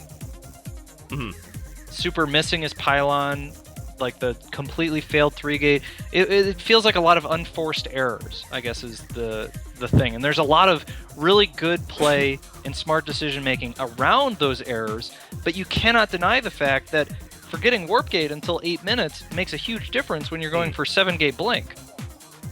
Yeah, I guess you're right there. My theory crafting is terrible thinking about that, I'm gonna say. I'm like, what am I talking about? Never ask me a question like that again, because I will give you the stupidest answer known to man. But I suppose it could be quite funny. A hypothetical. Well, whatever the case, we saw this big roach max, and Bily just had no map presence anywhere. I understand the idea of going for blink, especially on that map, considering the rock formations gives you an unparalleled amount of mobility in combination with the Mothership Core. And in theory, with the Mothership Core, you should be able to deal with roaches, but not that many, not with tunneling claws, and TLO, I love the fact that TLO smashed the rocks very early. He put a lot of pressure very early on those rocks to give him that maneuverability, and was then able to strike out from the center and hit the left, take the Cybercore out, which was absolutely crucial, preventing Bily from warping in any useful units at all. Yeah, it was... TLO was just all over the place on that game, taking control of the map, maneuvering around, making sure that Bily just didn't know where to put his army. And it's not just the extra damage, losing the Cybercore, losing the Forge, but it's also all the chaos that it creates when you're forced to defend against attacks that you don't see coming. you're suddenly scrambling. It's a lot more mentally taxing. It affects your ability to produce units and keep up with your build a lot more. And for the player who's attacking, they're in total control of the situation. They know the attack is about to happen. They can make their macro kind of fit around that. And Halo played really well. Yeah, he did. And this is, strangely enough, looking very close to another one of those big upsets, like the first match we ever had, with EG taking out IM 4-1, basically winning with nothing but foreign players, with J-Dong actually being the only person to lose. And we're seeing a similar situation here, where Liquid bring their A-game, they have planned out these maps, they know what they're doing.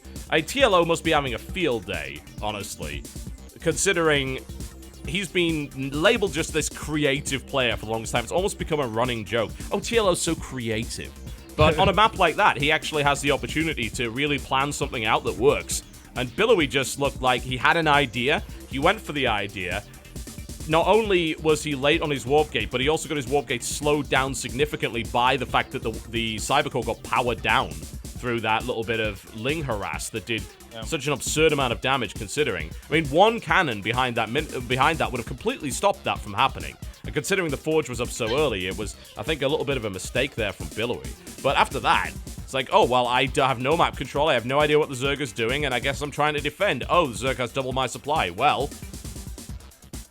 Yeah, and that is a thing that kind of happens in that matchup just because of how cheap roaches are and relative to the amount of supply they take.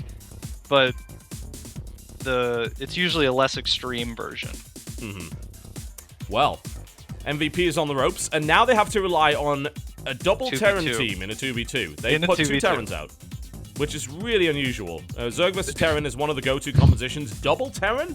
Not so much, although we could see the infamous Quadrax on 11. That is a possibility, and I really hope we do. 11. It could be done. It would be hilarious, and I hope that it happens. We're going to find out after the break, folks. I'd love to see this go to the ace. Let's see if MVP's 2v2 skill is up to snuff. Ladies and gentlemen, welcome back to SHOUTCraft Clan Wars, and again, we have a scenario that a lot of people did not expect. This is actually, I would say, mirroring the EG versus Incredible Miracle opening match quite a lot, in the sense that foreign players are doing work for the team. And MVP on the ropes, currently 3-1 in favor of Team Liquid, as they're now going to a 2v2. I mean, could you ask for a riskier prospect here for MVP? Yeah, historically, and when I say historically, I just mean in SHOUTCraft Clan Wars, Korean teams have not done particularly well in 2v2. No, they have not. And probably most of it can be chalked up to the fact that the Koreans just don't care about 2v2 in general. Yeah. And, like, most foreigners, maybe they don't play 2v2, but they know someone who knows someone that plays 2v2, and through that you can kind of get the general idea of the strategy and whatnot. Yeah, I think you're absolutely right. I mean, that mirrors very much what happened with EG versus IM when we heard from Suppy that, yeah, they just practiced with the top 2v2ers in America and played the American meta, which just crushed IM's attempt to play on that map. So this is, I mean, especially considering we've got a very unorthodox composition here. We have double Terran, which is the first time we've seen that in 2v2 on this map. I hope they've got a plan for it. That's all I can say. I don't... This map has basically no cliffs. I want to say that these top and bottom cliffs, above and below the rocks, you can't jump Reapers over. Yeah, I mean, looking at the way that they're designed, they look kind of very similar to the cliffs on Python, which means that they're probably not accessible, I wouldn't think. Right. I'm fairly sure that this map was specifically designed against Reaper, I think after watching what happened on Arkanoid in Pro League, where it was just, oh, you're on Arkanoid, better build Reapers, lots of them.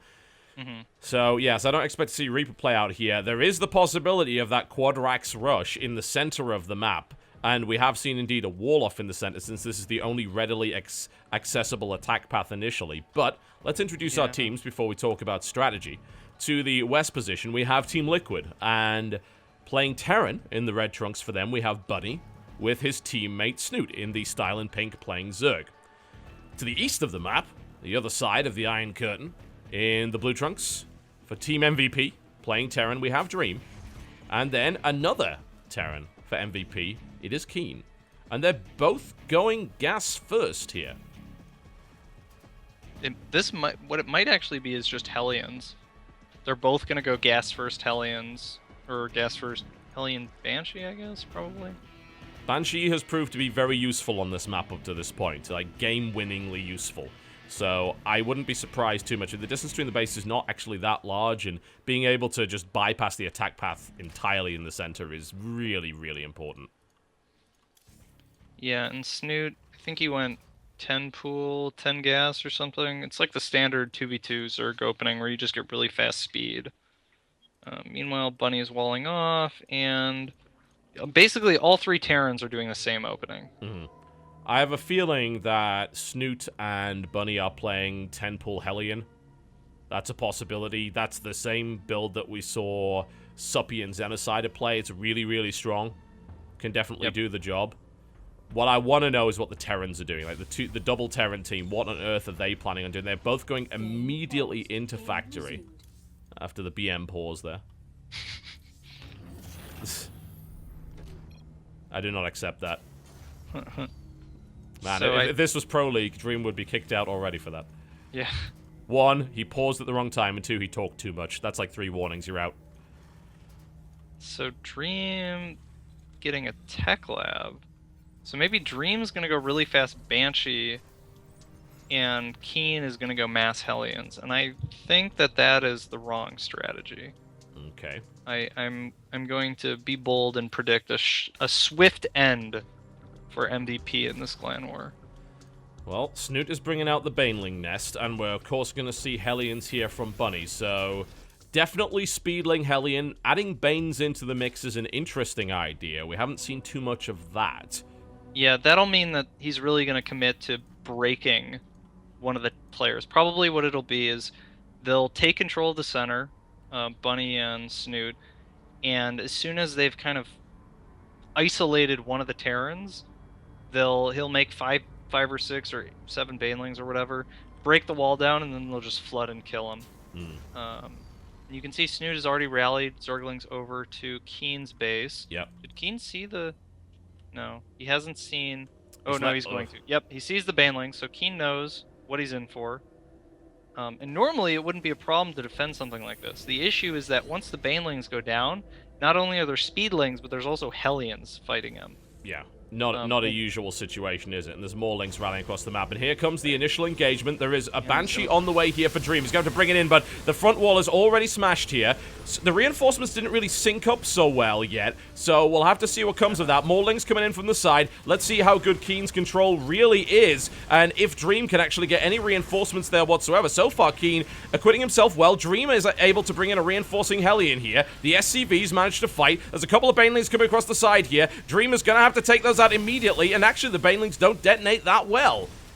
Yeah, this actually has been... Oh, losing the Viking. Wanted to lift that up if he could have, but... actually, so it looked like it was going okay, but it's gotten to the point now where Keen is not making any units that'll be out anytime soon. Like, he's got 1 Hellion, but look at how much stuff there is. Bunny is just rallying Hellions to the base. 1 Marine comes out, but that's not going to do anything. Well, Keen's SCV micro has been pretty damn good up to this point. I've got to give him credit for that, but Bunny is able to come in, and Snoot coming around the side as well to try and destroy that economy. Speaking of destroyed economy, Bunny's taken a huge amount of damage up to this point. Dream has already got 11 kills now, 12 kills. Bunny bringing in a couple of Vikings to try and shut this down. The economy of Keen is very badly damaged, but it's not dead yet. Yeah, I think it's actually going to end up in a position where only 1 player from each team has really any economy to speak of. Because if you look at Bunny's base now, he's got no scan, he's got no eBay, he's got no Raven coming. There's still Banshee with a whole bunch of energy in his base. So Keen is lifting, and he's basically got nothing left that he can do. He saved 7 SCVs with his medevac, a nice kind of last-minute desperation, which is really good. And Snoot's economy hasn't taken any damage, but Snoot's economy wasn't very good to begin with because he opened 10 pool gas. Yeah. Now Snoot's going to try and end it. Like, he's going to try and crush Dream, and Bunny's bringing in what he's got, which is not a huge amount. It's 7 Hellions. There's 3 Vikings there as well. Dream is going to have to hold against this, and it's going to be a Baneling bust that will absolutely crash this front. So I would like to see Banshees brought back, and Dream is actually bringing the Banshees in. I'm not sure if that's going to be enough. Keen is actually reinforcing and is now re-establishing his base, but the Baneling bus goes down, and let's see if there is enough firepower here for Dream to actually hold it. He brings the Banshee back. A Viking's coming in to intercept it. Dream is going to need to cloak really, really fast here. Cloak the Banshee. Cloak it, cloak it, cloak it, cloak it, Dream! No! No! Why would you? They're losing the Banshee. He's got another one in here, but you can see Bunny only had enough energy for one scan. Oh, cloak that Banshee! Dream, he's half asleep by the sounds of it. And we did see a Banshee go into Snoot's base, and it's done extreme damage. Snoot's actually down to 8 drones. So, funnily enough, the economy of every player here is completely crippled, with the exception of Dream, who still has 16 SCVs. Make that 15, make that 14. He's fighting ground Vikings for some reason. But nobody has any economy left. Yeah, more links coming in as well, actually, so Dream is definitely going to lose even more. If you look at Snoot's base right now, Banshee with 2 health, Snoot has 3 drones. And it looks like Dream's going to evac. Basically, what it's down to now is Keen has to get enough units that he can defend against the Viking plus Speedling. Yeah. And, oh, he actually brought a medevac. He's trying to save Dream, which I guess... I think he has the units for that. Yeah. I mean, obviously... Yeah. Yep, that's going to be 1 Viking down, and in come the Lynx. They're going to die as well. Keen, funnily enough, Keen has the best economy now. After taking the initial damage, he is actually on 10 SCVs now. He has more SCVs and workers than every other player in the game combined, which in a 2v2 is extremely impressive. So Keen is back in this game with tenacity, and this is really, really odd. Please bring up the income tab. Sure. If you have it already. Yep. So, Keen is currently mining 580 minerals a minute. Snoot is mining 100. And Bunny is mining 80. And Dream actually is mining again because he actually has a mule. Well, he's not going to have a mule in a minute because Bunny's going to land his Viking and kill it. But, yeah, Keen is the sole economic powerhouse of this game after having his base completely ransacked about 5 minutes ago. And it pretty much came down to, as soon as everything left, Keen took all his buildings and made the solid wall off. Yeah. A wall off of 3 Terran buildings is really, really hard to get through with just Speedlings and Hellions, and so at that point you can't use a small number of units to harass Keen or anything. He was safe to freely macro back up. And can I comment on Bunny's land Viking macro? It's actually incredible. Like, that Viking had 10 kills, and I'm pretty sure most of those were ground units, and this one's still fighting right now. And so if we look at the income tab now, which is not the income per moment, but the total number of harvesters each player has. Keen has 16. Dream has none. 0. Snoot has 1. And Bunny has 0. Well, Dream's trying to escape, but a lone Viking is chasing down the command center. Realizing this is a terrible idea, Keen brings reinforcements in, though. Keen still has money, and Dream has no units other than 1 Banshee, which, as it turns out, has been enough to completely destroy the economy of the entire enemy team. And Keen with the drop! GG! The double Terran is victorious! Well played. That was the coolest 2v2 I've ever seen. That started out... so, like... It looked like Liquid was gonna win. Right then and there. And then the Banshee just started... murdered this mineral line. It just murdered it. Yeah. Keen. Wow. Well, I think that would be the first time that a Korean team has defeated a non-Korean team in Clan Wars in 2v2. Pretty sure it is. Never forget. Never forget. This was the time when the Koreans held the line against those European scumbags. Well, MVP is not out of it yet, and this is awesome. And you know why it's awesome? Because that means we get to see Hero play. Against Dream. Against Dream. A TVP on Keru. Alright. Can Hero close it out, or will MVP bring it to the ace? We have a clan war on our hands, folks. You're about to find out after the break. Do not go anywhere. We're going to switch over to the Korean server. We'll be right back.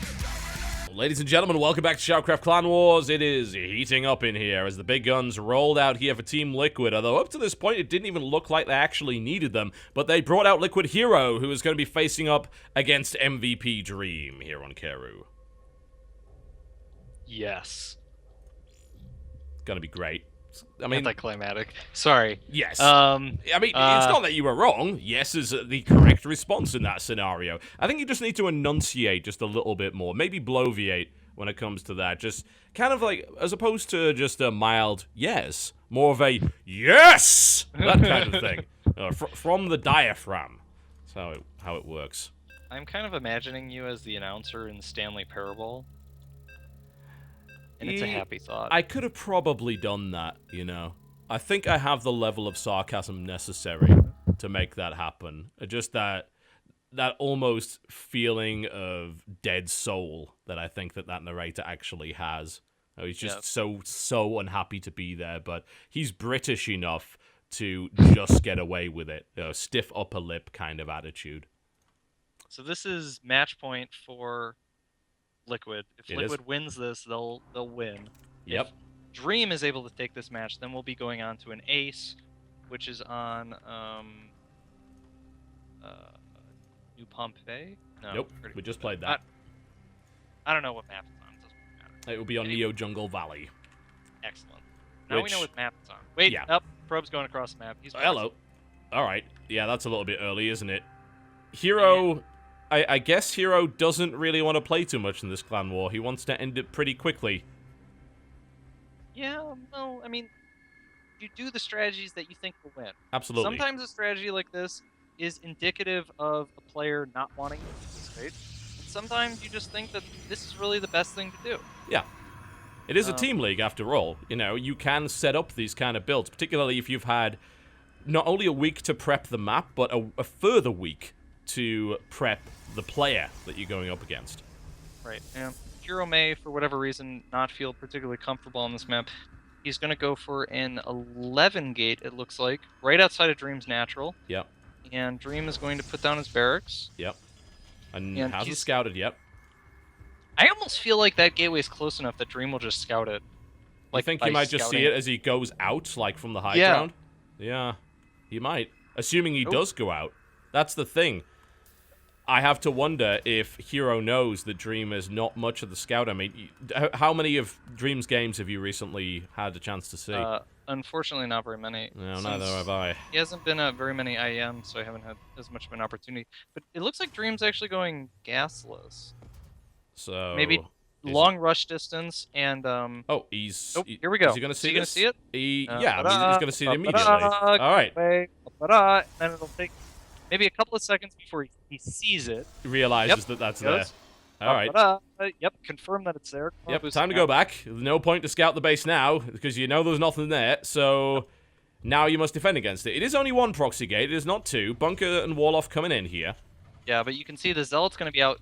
It's going to be one Zealot against one Marine, and the real key here is getting that gate, the bunker... Oh, no, it spawned on the wrong side!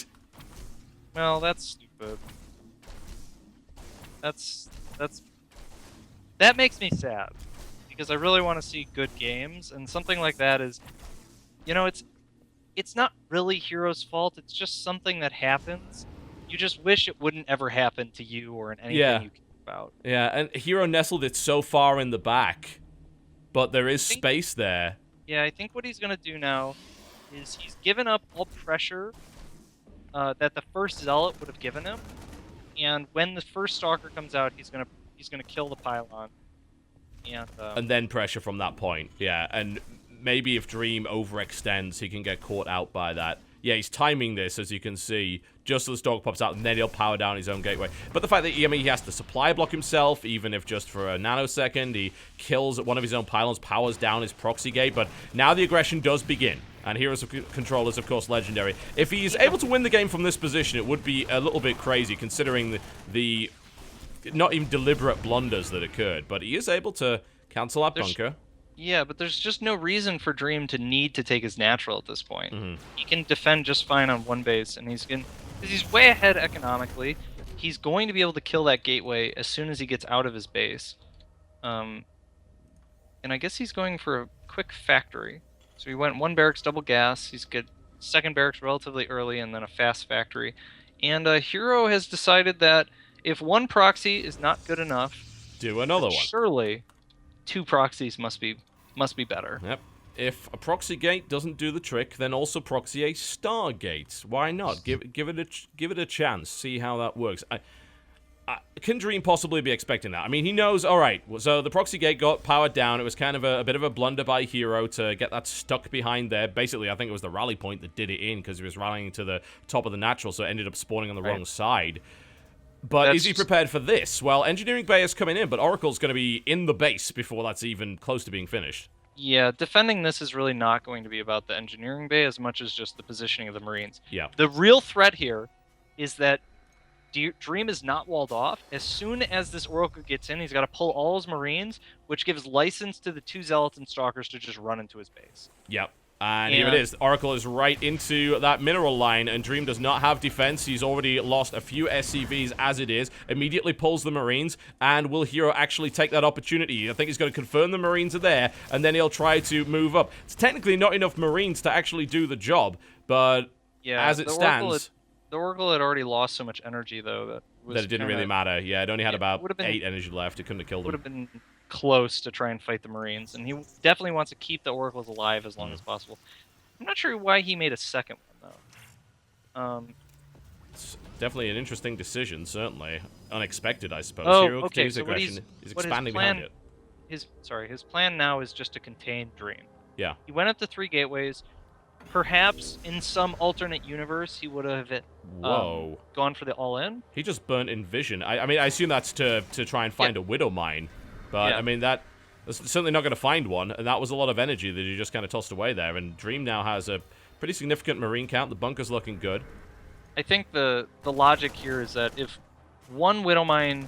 if one Oracle isn't strong enough to break the Marines, 2 Oracles won't be either. Mm-hmm. And losing an Oracle to a Widow Mine is a far worse fate than not doing damage. Dream's kind of floating around here with a medevac, which so far is, now it's been seen by the Oracles, who wish they could shoot up right now, or indeed just to the side. And now he's going to push through.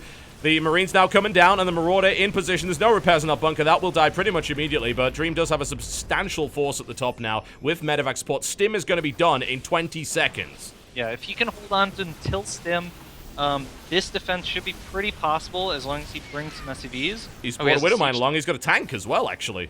Yeah, I think he's going to be fine. Yeah, should be. Unless those Oracles pull some kind of miracle, which is not looking likely right now.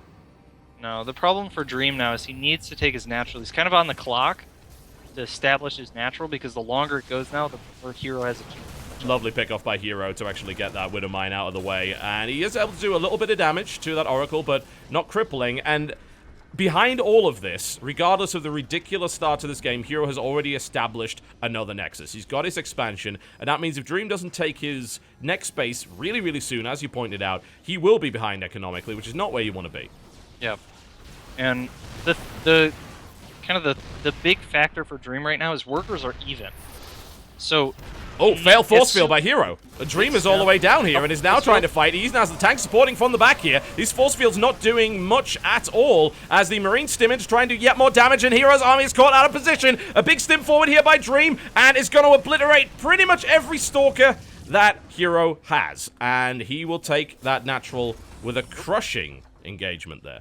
Yeah, and he did lose some workers here, so now Hero obviously with the slight economic advantage. Yeah. But the tech disparity is almost insurmountable at this point. TVP is really a big race to one-up the other player with tech, and the first thing that the Terran player is always going for is stim and medevacs. Yeah. And if the Protoss player doesn't have either a big army or some serious area of effect damage, it becomes very, very troubling. Oh, jeez. And Dream has 2 tanks in this army, which is not what you usually see here, but it's ideal considering the small amount of units he's going up against. The cannon's in play, but the siege tank is also in position now. Dream is looking to try and utilize his medevac to get some shots off, and he gets one off on the sentry. If another one goes down, hell, Dream could just stim in and snipe that. He's doing damage to the mothership core as well, which actually does have enough energy for another photon overcharge. This position from Dream is actually killer. Yeah, right now Hero needs some range units to fight those Marines. Beautiful pickoff by Dream.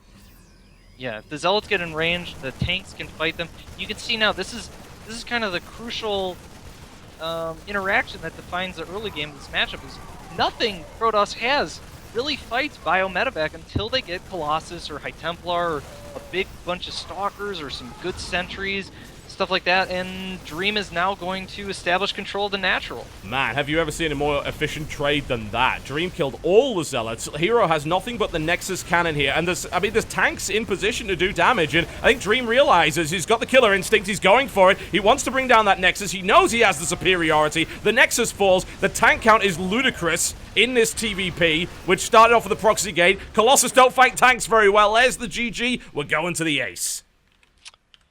You know, that proxy gate was a slip-up, to say the least. I mean... Yeah, but it was like one of those things that it just happens. Yeah. It's like getting in a car accident. You know, you can be so careful for so long, and sometimes it just happens. And you don't really blame... I mean, sometimes it's someone's clearly at fault, but it's like a force of nature. It's like getting struck by lightning. Yeah, that was so odd to watch. But yeah, you're right. I guess you don't even really consider that, especially on a map that you're not that familiar with. He puts the gate there because he wants to try and keep it out of the way. He would like to prevent it from being scouted. It didn't happen, but he wanted to do that. So he pushed it as far against the cliff as he could. But the way that cliff is designed, it's not flat. Like, there is a little pocket in the back that something could spawn in, and it did, and that slowed everything down completely. And it even looked like, even after all that, Hero was going to be able to do something with it. And he did contain for a while. But, like you said, tech disparity, tanks, medevac, stim, combat shield, marauders, concussive shell. Yeah. I mean, Hero, everything you want. After the gateway, basically Hero needed to head, like, he got the proxy Stargate, and he went up the 3 gateways. But then before he made any units, he made, a Nexus. Yeah. And so basically he needed to do more with that can contain and more to hold his opponent back, because it was like he made the gateways that would have allowed him to do like a 1-base all-in, but he didn't commit to it, and then he made the Nexus that would allow him to transition, but then he made units out of the gateways, and he made the gateways. So he ended up in like this weird no man's zone where he didn't really have enough units to break Dream, but he also didn't have a strong enough economy that he could go home and just continue to transition. Like, if he hadn't tried to contain after making those gateways in those units, Dream would have just killed him, because he had Biomedevacs and Hero had, gateway units and not very many of them. Yep. I wonder how well that contain would have worked, though, if he hadn't messed the force field up, because if he'd been able to cut that army in half, he would have been able to severely deplete the Marine count. But that didn't happen, and all the Marines just stormed down the ramp and just wrecked everything that was there. The only thing is, it's pretty hard to get a good force field off on the ramp when you have siege tanks above something. Yeah, that's true. The siege tanks will keep the it's basically like one sentry puts down a force field and then it dies. Yeah. And that's not really what you do. No, it's what, 2 shots to kill a sentry? Yeah, so it'll probably be 1 as they're coming in, 1 as they come out. Is it 2? It might be 3. Well, whatever the case, that was not good for Hero whatsoever. And Dream picks that up really nicely, and now we're going to the ace. Now, teams have 5 minutes to decide their ace, and then, of course, we will pick the server. The map is already predetermined. It's Neo Jungle Valley. Now, here's what we know for sure about Neo Jungle Valley. Zerg have had a really bad time there, especially against Terran. You don't really want to send a Zerg against a Terran player. So there's a bit of an inherent risk, especially since Liquid is sitting on a lot of really good Zerg. You'd think as Liquid, I don't know if Hero after that loss would want to be the ace. Probably not. Yeah? Hero's performance in that game reminded me a little bit of when we saw Jaedong play in this. Yeah. That he was obviously willing to play, but perhaps not as prepared for the match as he would be for other matches. Mm-hmm. And I think that was apparent in the placement of the proxy gateway. Not the getting stuck with the Zealot, but to place the proxy gateway where your opponent literally cannot not scout it. Yeah. That strikes me as more of a sign of unpreparedness. Yeah, I mean, you would have to be making a gigantic assumption that he just doesn't scout, which is not going to happen, especially considering you're one game away from elimination. You want to play a little bit safe. I would agree with that. Let's be honest, Hero's been busy. You know, Katowice just finished up. Oh, yeah. Hero is, of course, the player that goes just absolutely everywhere. He does so much, and it's to be expected. But after that performance, I don't think they send Hero out as an ace. But here's the problem. You think, alright, well, they're going to send Snoot out as an ace. But if you send Snoot out on Neo Jungle Valley and MVP drops one of their Terrans on it, unless Snoot goes for a 2-base play and understands the map, he will die. Because we saw Jadon go for a 3-base play and just get murdered because he didn't break the rocks down in time, and that map has cliffs that can be camped with tanks and drops and all sorts of horrible things. Maybe you send a Protoss out. Maybe you send Mana out on this map. That seems like a much better idea. Neo Jungle works well for Protoss, Blink play is very powerful there, and you don't have the inherent vulnerabilities that you do as a Zerg. So, from MvP's perspective, I don't think they would play either Super or Billowy. Based on the games that we saw from them, it also seemed like perhaps they were not preparing as much for their map. Which leaves probably... I would guess they won't use Keen because he already lost. I would guess DongRaeGu or Dream. But which one? I don't know. Maybe because of the map, they'll favor Dream. For Possibly. Liquid though, I don't. Maybe Bunny. Yeah. But I think it really depends which player or players from each team have actually looked at the ace match. Yeah. And have actually like prepared for this map. Jungle Valley in particular, you really have to prepare for, because again, we've seen players like Jadon fail multiple times on that map just because they have no idea what they're doing. They don't. It is a map that it's a semi-island. That's the design. So there are rocks which literally prevent you from moving by ground across the entire map, and there is no way around it outside of cliff walking units and flyers. So right. That's something you've got to bear in mind. You get a free natural expansion, but you can't get to your opponent's base in any way. Yes. And it's a 4-player map too, right? It is. Or I is believe. it? I think, yeah, I'm pretty sure it is a 4-player map. If I recall correctly. Because that's going to change the way that I'm explaining. Yeah, so it is a 4-player map, and what that means is that it's hard to commit to any play that's very time dependent. Because so from the Zerg side of things, let's say you want to do like a Nidus or something. You want to make sure that you get your overlords in position where they need to be early enough. But you have 3 possible places that you have to send your overlords just to find their base, and then once you find it, you have to actually get them where they need to be to make that Nidus happen, or to make that whatever it is happen. And the same thing on the Terran aspect is just, if you want to commit to some early aggression, you're totally gambling. And so that makes it very uncomfortable to do early aggression. And also so not only are there rocks in between the players, but there's also rocks. So you mentioned the cliffs above the third. Yeah. And in order to get to those cliffs, you either have to break 1 or 2 sets of rocks. And if you don't do that ahead of time, there's no way to defend your third at all from that high ground unless you have air units. And the air units don't come early.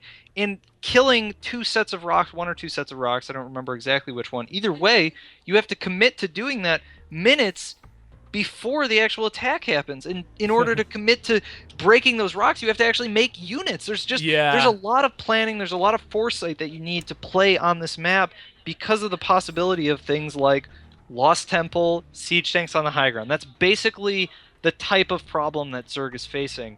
Well, I'm almost feeling like I'm about to disappoint you, because I've got the aces right here, and it's gonna be Hero versus Swagger.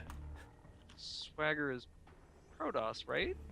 Last I checked, yes.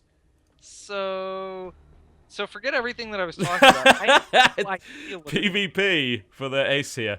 This is like so strange to me. To send Swagger out?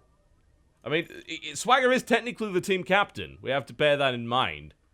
Also, of course, known as Killer. previously. Used to be in Complexity, now an MVP. That's Swagger? Yeah, that's Swagger. Their names.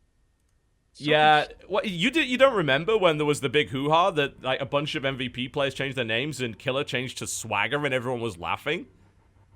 That was a thing. That was a huge thing back then.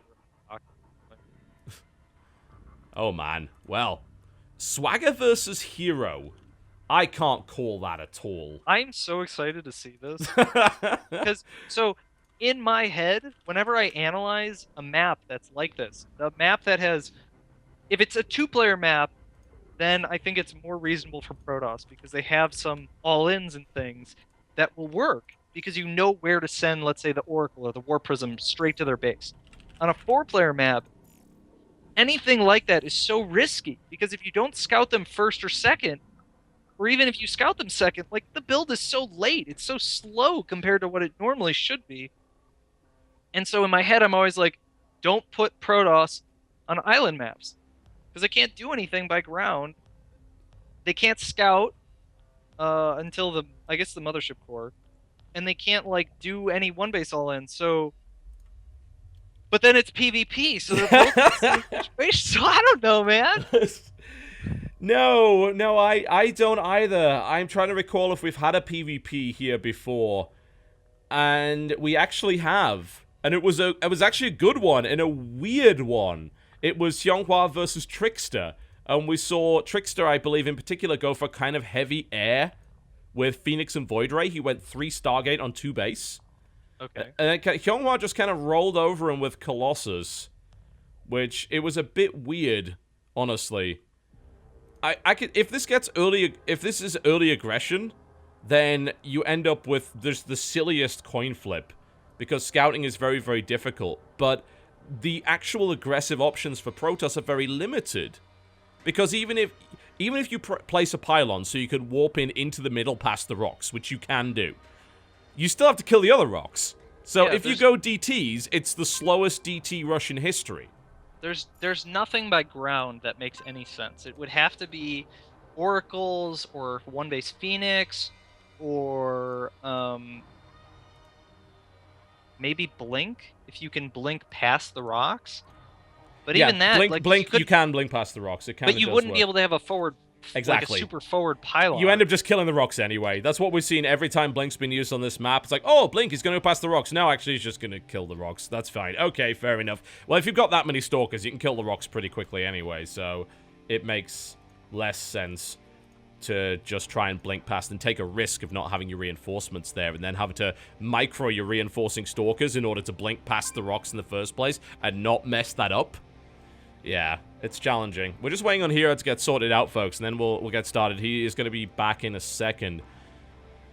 Swagger is definitely an interesting choice. Like, if we were to look at Swagger's match history as of late, he has been used in Pro League, and he lost to Zest quite recently. He doesn't really say much. That's, that doesn't. But he got kind of whacked last year by Pig Baby and Parting in WCS Season 3 Code S. He also then, I'm trying to find any other PvP that he actually won, and the last PvP he won was in June of last year. No, he lost that one as well. Yeah, the one against Creator in WCS Season 2 Career Up and Down. That was the last PvP, televised kind of PvP that he actually won. Every other PvP he's lost. Which actually makes me think that MvP were not expecting Hero to come out again. Not after losing in the way that he did. Yep. Maybe they were expecting, maybe Swagger was hoping for a PvC or PvT or something. Yeah, well, I mean, if you... I again, still don't think you send out Zerg on this map. I think it's just a terrible map for Zerg, but I think he's probably expecting a PvT. And maybe the other thing is, beforehand, they may have decided, they're like, okay, guys, we're playing in this foreign clan war. Everybody's got one map to prepare for. Maybe Swagger prep this. 2v2. Yeah, and it's just like, Swagger, you're ace. We don't care what happens in this clan war.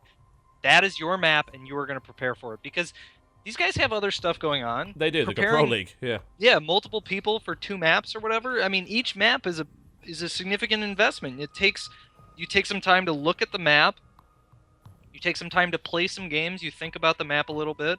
What does it lend itself to? What makes sense on this map? What openings are good? And in particular, what openings should I expect? Mm-hmm. And to just designate someone, all right, here's a week. Swagger, be ready. You're going to play one of 3 matchups on this map. We want you to be ready for all of them. That's your job. And maybe he plays, maybe he doesn't, but that's kind of how they could have made that decision. Yeah, and they don't put Swagger out that much in Pro League. Not a huge amount at any rate, and certainly not in that many key matchups that he may actually have to prepare for. Hero is asking for a re-invite, so he is ready to rock and roll. I don't fancy Swagger's chances, but it is entirely possible that the scenario you just described is real. That since let's see, the last map he played in Pro League was 10 days ago against Zest. So it's not like he didn't play. But maybe he has a bit more time than people like DongRaeGu, than people like Keen, who are kind of relied on every single Pro League, whereas Swagger isn't. He's played 3 Pro League matches total throughout this entire season. Hero, on the other hand, the chances of him preparing this map, next to 0, I would say. Next to 0. TL's either like, we win before the ace, or we're probably boned. Yeah, I am surprised that they put Hero out. Maybe the Europeans went to sleep. Yeah, I wouldn't blame them. I wouldn't blame them for that. But it is going to be a really weird match. Let's see if Swagger prepared, because on paper, this is a Hero win. But considering the fact that Hero has almost certainly not prepped this map, and Swagger probably has, it could be something entirely different. The countdown has now begun. Ready. I'm excited. Yeah, I don't really know how this is going to go. I have no idea. I have this thing where I don't really care. Once I've stated my opinion on something, I don't really care what happens. I just want to be right. And I want to see Swagger do something that clearly shows that he prepared for this map. Yeah. Because that was the theory. I'm sticking to it. I hope that's what happens. I certainly hope so. Like, if Swagger hasn't prepped this map and he just basically suicided into Hero, then that's kind of scary. Here we go, ladies and gentlemen. Let's see it. This will be the final, and I mean, I don't know if this is the final map that everyone hoped for, but they hoped for the final map to happen, and they're getting it. Just maybe not the way that they would have expected. To the southwest position of Neo Jungle Valley, ladies and gentlemen, in the Blue Trunks playing Protoss. Once again, it's Liquid Hero versus his opponent to the northwest position. The man who has perhaps the silliest name in StarCraft 2. I can't think of anyone that's sillier. I guess maybe Firecake, but he doesn't have a team now. And everybody rejoiced. In the red trunks playing Protoss, MVP Swagger.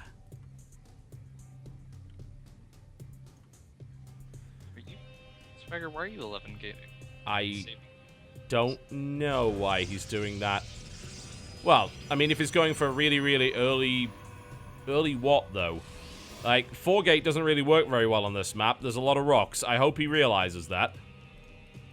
I don't know. What the? It's a bit weird, isn't it? I mean, it could just be a stylistic decision. Oh. Well, Hero hasn't played. Do you have any way to talk to him? Yeah, I believe I'm referee. So, okay. There you go. Thankfully, we did that. Alright, so one theory is confirmed. Yep, Hero has not played on this map at all. Has Swagger. Does this 11-gate indicate that he has no idea what he's doing? He's doing an interesting build which involves 4 probes in the gas. It's not clear yet whether Swagger has played this map or not. We can only hope. He makes a slight error, I've got to say. There we go, he's corrected it. Yeah, great. That is a really fast cybercore, though. I'm a fan of good play more than anything else. I want to see people make good decisions. I would rather see a friend lose and have there be good play from both sides than to see throws and blunders like the Zealot getting stuck. That was just painful to watch. Stargate coming out from Swagger. He's played this map, so he goes 11-gate to get a faster cybercore to get a faster Stargate. Right. Absolutely. That works. He's actually going to go more on the bottom gas because it's more diagonal. Ah, okay. Wants that extra little bit of gas. Yeah, that is actually... It's not efficient, but it's actually kind of working, because it is a little bit further away at that angle. Huh. Yeah, maybe he's got it timed out so much, whatever his strategy is going to be, that he absolutely has. And I think that's actually exactly the point. You're breaking up a little bit there for some reason. I'm not sure why. Hello? There you are. Yeah, I think it was like... It almost sounded like you were going below us, like a volume gate threshold, so we couldn't hear you and you were cutting out, but... Okay, that's strange. So anyway, Phoenix is coming out, and Hero going for a one gate expand. Well, so Hero's playing rock solid standard. Mothership so core check is on this the out. way. The Mothership core, which is scouting for Hero, this Might Phoenix die to is going to kill it. Yeah, especially if Swagger waits for the second Phoenix, instead of just going right in with that. I don't think he needs to wait for it. I mean, Phoenix doesn't kill a Mothership core that fast. But... Yeah, but he's got to kill it before he gets 100 energy. Oh. Yeah, and it looks like he's going to get it. I mean, it's on an 80 energy right now. No, well, yeah, second Phoenix is going to come out and kill it, surely. Yeah, where's the second Phoenix? All right, there it is. Yeah, absolutely, that's not surviving. Well, I mean, that's a disaster to begin with. So, Hero basically traded his Mothership core to establish that Swagger is on one base and making Phoenixes. Yes. And he's actually not adding additional gateways, so I think what it's going to be is a Phoenix expand. He's going to not... Notice Swagger hasn't made any units either. He's made 0 ground units. Well, he doesn't need them. I mean, he also just knows, because Hero said, how many spawns is this map, that Hero has no idea what he's doing. So, the Mothership core's got jumped on. Is he seriously going to lose another? 2 sentries get picked up. Swagger has practiced this map. Yeah, Hero has not. Another Mothership core dies. You can tell his build is extremely optimized to take advantage of this map. The early Mothership core to get vision, or to figure out where his opponent is as quickly as possible. The 4 in gas. Yep. Like, actually not a mistake, legitimately 4 in gas. He makes 0 ground units. He has still not made any ground units. And he just favors the Phoenix production, and he's just going to use that. Because one of the big threats, if you open heavy Phoenixes, is your opponent just makes units and kills you. It's just absolutely impossible in this map. Can I just say that Swagger is a genius? There's a reason he's the team captain. There's no units for Hero! They all just die to Phoenixes! Stalkers just get picked up and obliterated! There's nothing here for Hero, and soon enough, these Phoenixes are going to start grabbing probes. If Swagger just makes 1 Oracle... Yeah, 1 Oracle. 1 Oracle will kill the entire mineral. And he's just not letting... What is this game? I think he needs a forge. He needs a forge Cannons? and cannon. Yeah. Because I don't... How is he ever going to make a Stalker now with 6... He literally cannot. Like, with 4 gateways, maybe he warps in 4. That's maybe enough, but he loses at least 2. And he's got... Well, but he has enough Phoenixes to pick up every Stalker. Oh, nice one. He warped in from the side there. So that allowed him at least to bring some Stalkers in. But there's still a lot of Phoenixes. No, it doesn't. I would guess... Oh, no. He's going up to 3 gates in a robo. So I guess his plan is to finish his normal play. Hero is just like, all right, well, I guess I'll just transfer probes and just keep making Stalkers. And Swagger is out of energy. So he's going to have to back off for now. Hero's going to go into Blink, and he's basically just going to try and make as many Stalkers as he can. Because that's all he can do. All right, 4 Stalkers in there. And let's see how good Swagger's control is. It doesn't even have to be that good. He pulls that one back. He isn't individually selecting the Phoenixes. That's perhaps beyond what he was able to do there. He's able to take out another Stalker, but now Hero actually has enough Blink Stalkers on the ground for this to not be as effective. But what I'd like to see for Swagger now is to hit both mineral lines at this point. Look at the units lost. Jesus Christ. 3,000 to 500? Let that tell the story of this game, because the supplies look close. The workers look close. But Hero has wasted so much money making Stalkers and just having them die. He has basically no tech besides the 1 Twilight Council, and Swagger is sitting on 7 Phoenixes, which is going to give him a huge amount of control plus the Immortals and other units that he's making back home.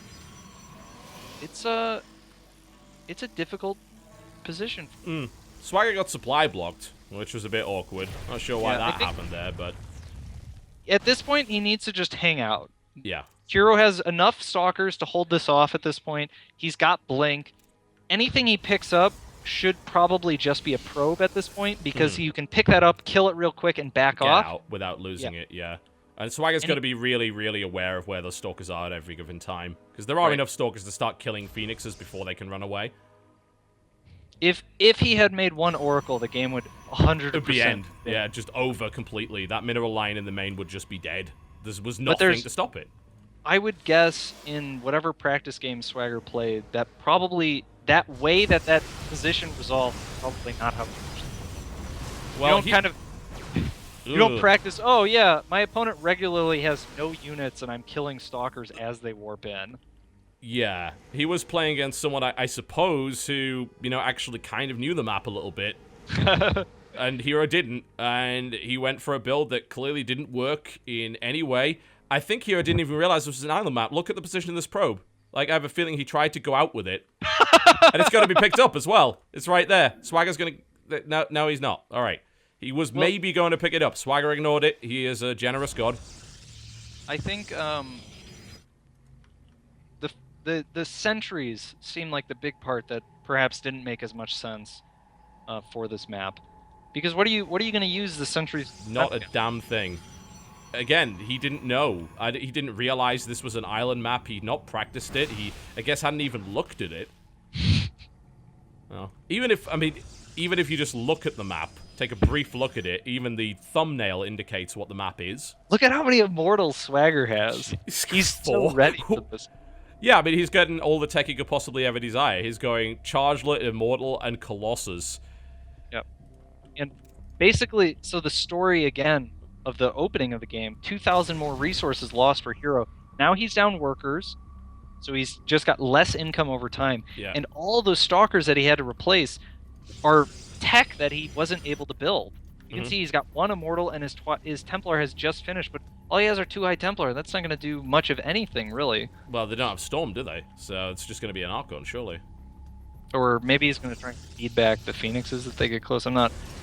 I guess that would be mildly irritating, but that's about it. It depends how high the Phoenix energy is, but... really not it looks like he... Well, the risk is that if you don't get the feedbacks, the bloody Templar get lifted and killed. Yep, they die about as fast as sentries. Yep. The third base is going up, and Swagger knows about it, but Swagger has no intention of going any further than this. He has a lot of Immortals that are walking in a really odd angle, and are now skating their way towards the rocks, which will not last long against firepower of that magnitude. Hero... I'm not sure if he saw the Immortals with that... Wow, it's really lagging whenever I do Hero's vision. Yeah, it's weird. It is actually happening. I'm not sure what causes that. I'm getting the same thing. I wonder if that's map specific. We might have to talk to the map maker about that. Well, Swagger's army's kind of terrifying, frankly. It's 77 army supply to 46. Tech is clearly in his favor. 5 Mortals versus 2. 15 Zealots versus 3. A Colossus and 5 Phoenix. 2 Colossus. Oh, wow. He's got the second one up as well. Jeez. A Warp Prism is coming in from Hero. Put down a third, and behind it... Or maybe he won't put down a third. Maybe he's just going to kill him. With the huge supply disparity, I think he can. Well, he's setting up his pylon. I think he wants to go for it. I don't blame him, but here's the thing. Hero built a Warp Prism. That's terrifying in and of itself. And it's a good unit for this map. Shame he didn't build it 10 minutes ago, but... Well, I don't know if it would have stood up to the next Phoenixes, but it certainly makes a lot of sense for this map. But Swagger knows it's his time. He's got charge. Yep. He's got +2 should be finishing just now. And he's got what he needs. Yep, the Templar get literally butchered. Just for feedback. Yeah, he got the Mothership Core, which I suppose is... Did he get the Mothership Core? No, something exploded. It looked like the Mothership Core. But whatever the case, here's the warp in. Yeah, and that's really savvy. So that's going to defend against that. Some economic damage is going to be done. But look at this. Swagger's army is massive. And he's going for it. And Hero doesn't have much to stop this. We're going to have to see some genius Blink Micro. More than that. I mean, because no amount of Blink Micro will save you against 5 Immortals and 2 Colossus. And I think that he realized 157 army supply to 69 at this point. The Warp Prism has been shut down by the Photo Nova charge. Swagger's Immortals are kind of tripping over themselves to try and kill Hero and GG! Oh, look at that. GG with 2 periods. It was like, well, GG, like, damn it. How did that happen? Well, guess he got his swagger back. He practiced that map. Yes, I'm very pleased in how that game turned out. Well, almost. Well, yeah. I mean, it's not nice to see a one-sided game, but it is really nice to see a well-executed build on that map. That is tailored to the map, yeah. Yeah. It shows Very that precise. the player put special effort into actually analyzing the map themselves, right? Because it's not like anybody else is playing this map. There's nobody for him to copy. Maybe he talked with his teammates, but it's primarily a creation of the player that you see, and that's really cool. Because a lot of the time when you watch games, you're not really seeing the player come out in the game. What you're seeing is them copying someone else who copied someone else who, you know, came up with a strategy 3 months ago and nobody's done anything to change it. But that was an original Swagger creation. Yeah, it was. Well, I guess that's why he's the captain. He's the brains of the operation. And he just swaggered his way all the way to a win for MVP. Which is surprising considering they didn't have the best of starts in this war. No, it looked like it was going to be 4-1 for Liquid, and then it all turned around with the 2v2.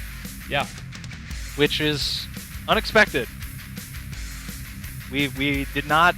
The Korean power does not usually shine through in the 2v2. No, it doesn't. And it did this time around. Really, let's be frank, outside of the DongRaeGu Bunny game, this whole thing went the exact opposite of what I expected. If I'd liquid bet on this series, I would be crying away my internet points right now. Yeah, we did see... Yeah, it was... Yeah, I would agree with that completely, actually. That was I definitely expected weird. Hero to take the game against Dream. I think he's easily the favorite there, Hero being very strong in PvT recently. And along with the other matchups during the game, maybe Snoot kind of more expected to win. His ZVT is particularly good and he's been playing quite well recently. But I don't know. Whatever. Yeah, that was good job weird. to MVP. Well played. Yeah. And may the spoils go to the team that prepares the best. And which MVP obviously did. I mean, it's not like... Well, actually, I'm actually not going to say that they did, because No. that's not true. Swagger did. Swagger absolutely did. DongRaeGu, I don't know if he prepped for that map, but he's DongRaeGu, so it doesn't necessarily even matter. He obviously played a good build on that map, but Bily was looking shaky. I wasn't convinced entirely by Keen either. And Soup, I don't know what the hell Super was doing. Yeah, so... But in the end, it really came down to kind of the combination of a lack of preparation on the Liquid side and an obvious amount of preparation on MVP to clinch the win. And maybe that's part of what makes Pro League so exciting, is every time you throw in a new map, you force people to really kind of reinvent some part of the matchup. Because the old stuff, if you try and do the old stuff, you just look silly. Yeah. It doesn't work. It's pretty obvious that Hero didn't even know that was a semi-island map, but it's kind of understandable. But hey, you know, it's not like this wasn't known. I should point out, by the way, the setup for this is exactly the same as Kesper Pro League, right? You get the map list 2 weeks in advance. In fact, it might even be more generous. You get the map list 2 weeks in advance, so you know what the ace is going to be. You know what every map in the precise order is going to be, and then you get the opposing player list, which is given blind, so you both give it in at the same time, and then it's given blind to the other one, so you can't counterpick a week in advance. So they knew the possibility was that they might have to fight on Neo Jungle, and they also knew the possibility that if they'd watched any of the other series, that they didn't want to send a Zerg on that map because it's potentially disastrous. And Hero... he's been busy, you know. I'm not going to blame him for it. He's been really busy. He's been all over the place. He obviously didn't have the time to prep, but unfortunately, Liquid didn't have the answer on the ace match. They were hoping to end it before then, and they weren't able to. Yeah. This is, my well, kind of an aside, but one thing that I've realized more and more recently is that things don't work out when you don't plan them. There are like an infinitely more amount of ways for something to go wrong than for it to go right. And so whenever you leave something up to chance, the likely outcome is that it doesn't go correctly or it doesn't go as you hoped. And to have, for MVP to look to every little detail, well, as much as they could, whatever, to look at the detail of the ace match and have that really ready to go was a nice way for the clan war to end, I think. Yeah. I think it showed the strength of preparation and indeed the requirement of preparation on this format and with these weird maps. And the quality of games is getting higher. There's definitely maps that just don't play out all that well, but I think you can get to a very high level if you spend the time to do it. And hopefully we will see more strong performances out of Team Liquid's Foreigners. They did incredibly well. Snoot, Mana, and TLO obviously prepared and did a great job. And Hero unfortunately drops the ball twice, and somehow double Terran in 2v2 worked. Yeah, it's the new meta. Apparently, yeah. The Koreans just broke the 2v2 meta, guys. It's insane, I know. That was a really cool 2v2 that I didn't really expect to happen, but a very close clan war. Very close. A really good one, too. Yeah. It was an absolute pleasure to cast it. And QXC, thank you very much for being our analyst for this. We bloody well needed it, considering the number of Terran that were involved. Yeah, it was good. Thanks for having me on. I definitely enjoyed it. And maybe sometime in the future. I always keep an eye out on the lineups to see which ones are particularly Terran heavy.